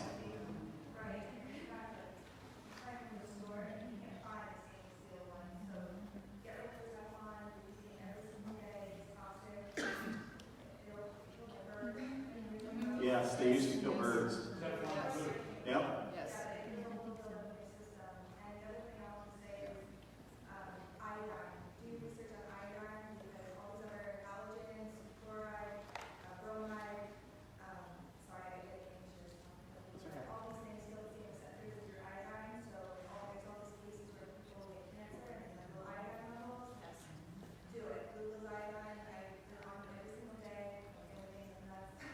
Yeah.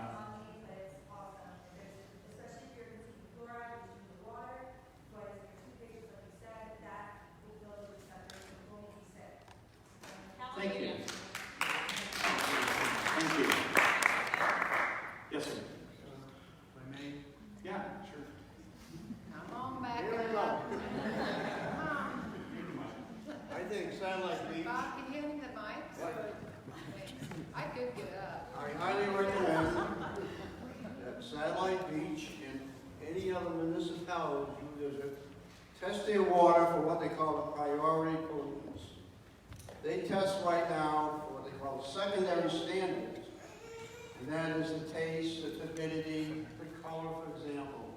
But they really have to test for the priority pollutants, which is more expensive. And if you did that, you find out if there's heavy metals in your water, radionuclides, solvents, or whatever the case may be. And you could eliminate half these problems, I think, in the United States if you tested for the priority pollutants. And there's 2 reasons I believe they don't do that, is the expense, and number 2, and I hate to say this, they don't want you to know what's in that water. Now, I live in Brevard, Florida. Our water is tested. I looked at the test. There's chromium in it. Is it hexavalent chromium? Or Chrome 3. Or is it chrome 3? Chrome 3 doesn't like water, so I'm gonna give you a guess. Well, and that's a carcinogen, as Erin knows. And I'm going to They give hide you, behind the total chrome. I'm going to give you maybe 1 or 2 trivia questions. Did you know that you actually live in Africa. Florida, Africa broke off and left Florida behind. And behind, underneath us, is the same rock you find in Africa as you do in Florida. So, there's a trivia question. And I forgot the other one because I'm not young. Yes, ma'am, and you're gonna wrap it up. Go ahead. Yep. What water are we drinking right now? Fiji, and only because it's in a bottle and it's what's convenient. Okay, it's Fiji water comes from a artesian source. It's not a spring, it's an artesian source in Fiji. And this is the best advertisement campaign in the history of the world. It's owned by the Resnicks, the same people that own Palm and Pistachio and all those things. This is a total ad play, but it was already in the bottle and I was thirsty. When you go out to eat, do you bring your own bottle of water? Pardon? I usually do a hydro flask, but I don't travel with it. When you go to a restaurant, though? Like Oh no, you know what? I will say this about most restaurants. Most restaurants have extremely sophisticated water treatment systems now. And more because they used to get, oh, you're not here? Okay.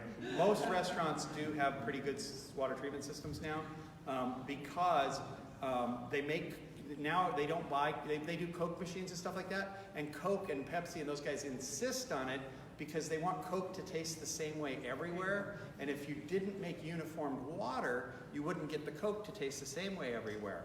And so they actually do, if a restaurant has a Coke and soda machine, they actually have pretty good water too. And it's also for ice making. Just a little quick question. These places have been out past the super funds, okay, these different places. So there's a company fined for what they did, and if so, where did that money go? Oh, the fines are a joke. Fines are a joke. Fines are not a... EPA will sue the company for cleanup, and a lot of them they never won, and the money they have never cleaned up. I've been responsible for the largest groundwater superfund site in the country for 23 years, and they don't, it's a joke. Yeah, the EPA is going kind of dead on arrival, so Yeah. they're not going to be an institution. Yeah, the EPA is definitely tumbling. They're getting neutered. So in order to oblige. Oh, no. No, she's, the church. The church is kicking us out. Yeah. No, they're not kicking us out. You're the last question and then we have to go. Just the other two quick things. Does boiling water have any effect on removing any pollutants from the water? It can actually make it worse. Make it worse. If you have satellite beach water and you boil it, and it's when they have, and you're in one of those levels that has the high disinfectant, you're borderline on your trihalomethanes here. You boil those volatiles into the indoor air.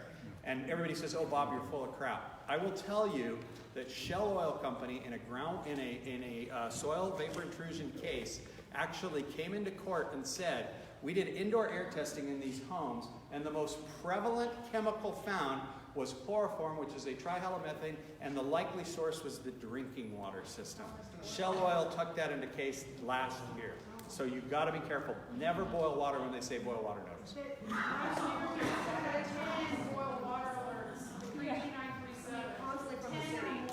Boil water notices in North America. Are we living in 1932?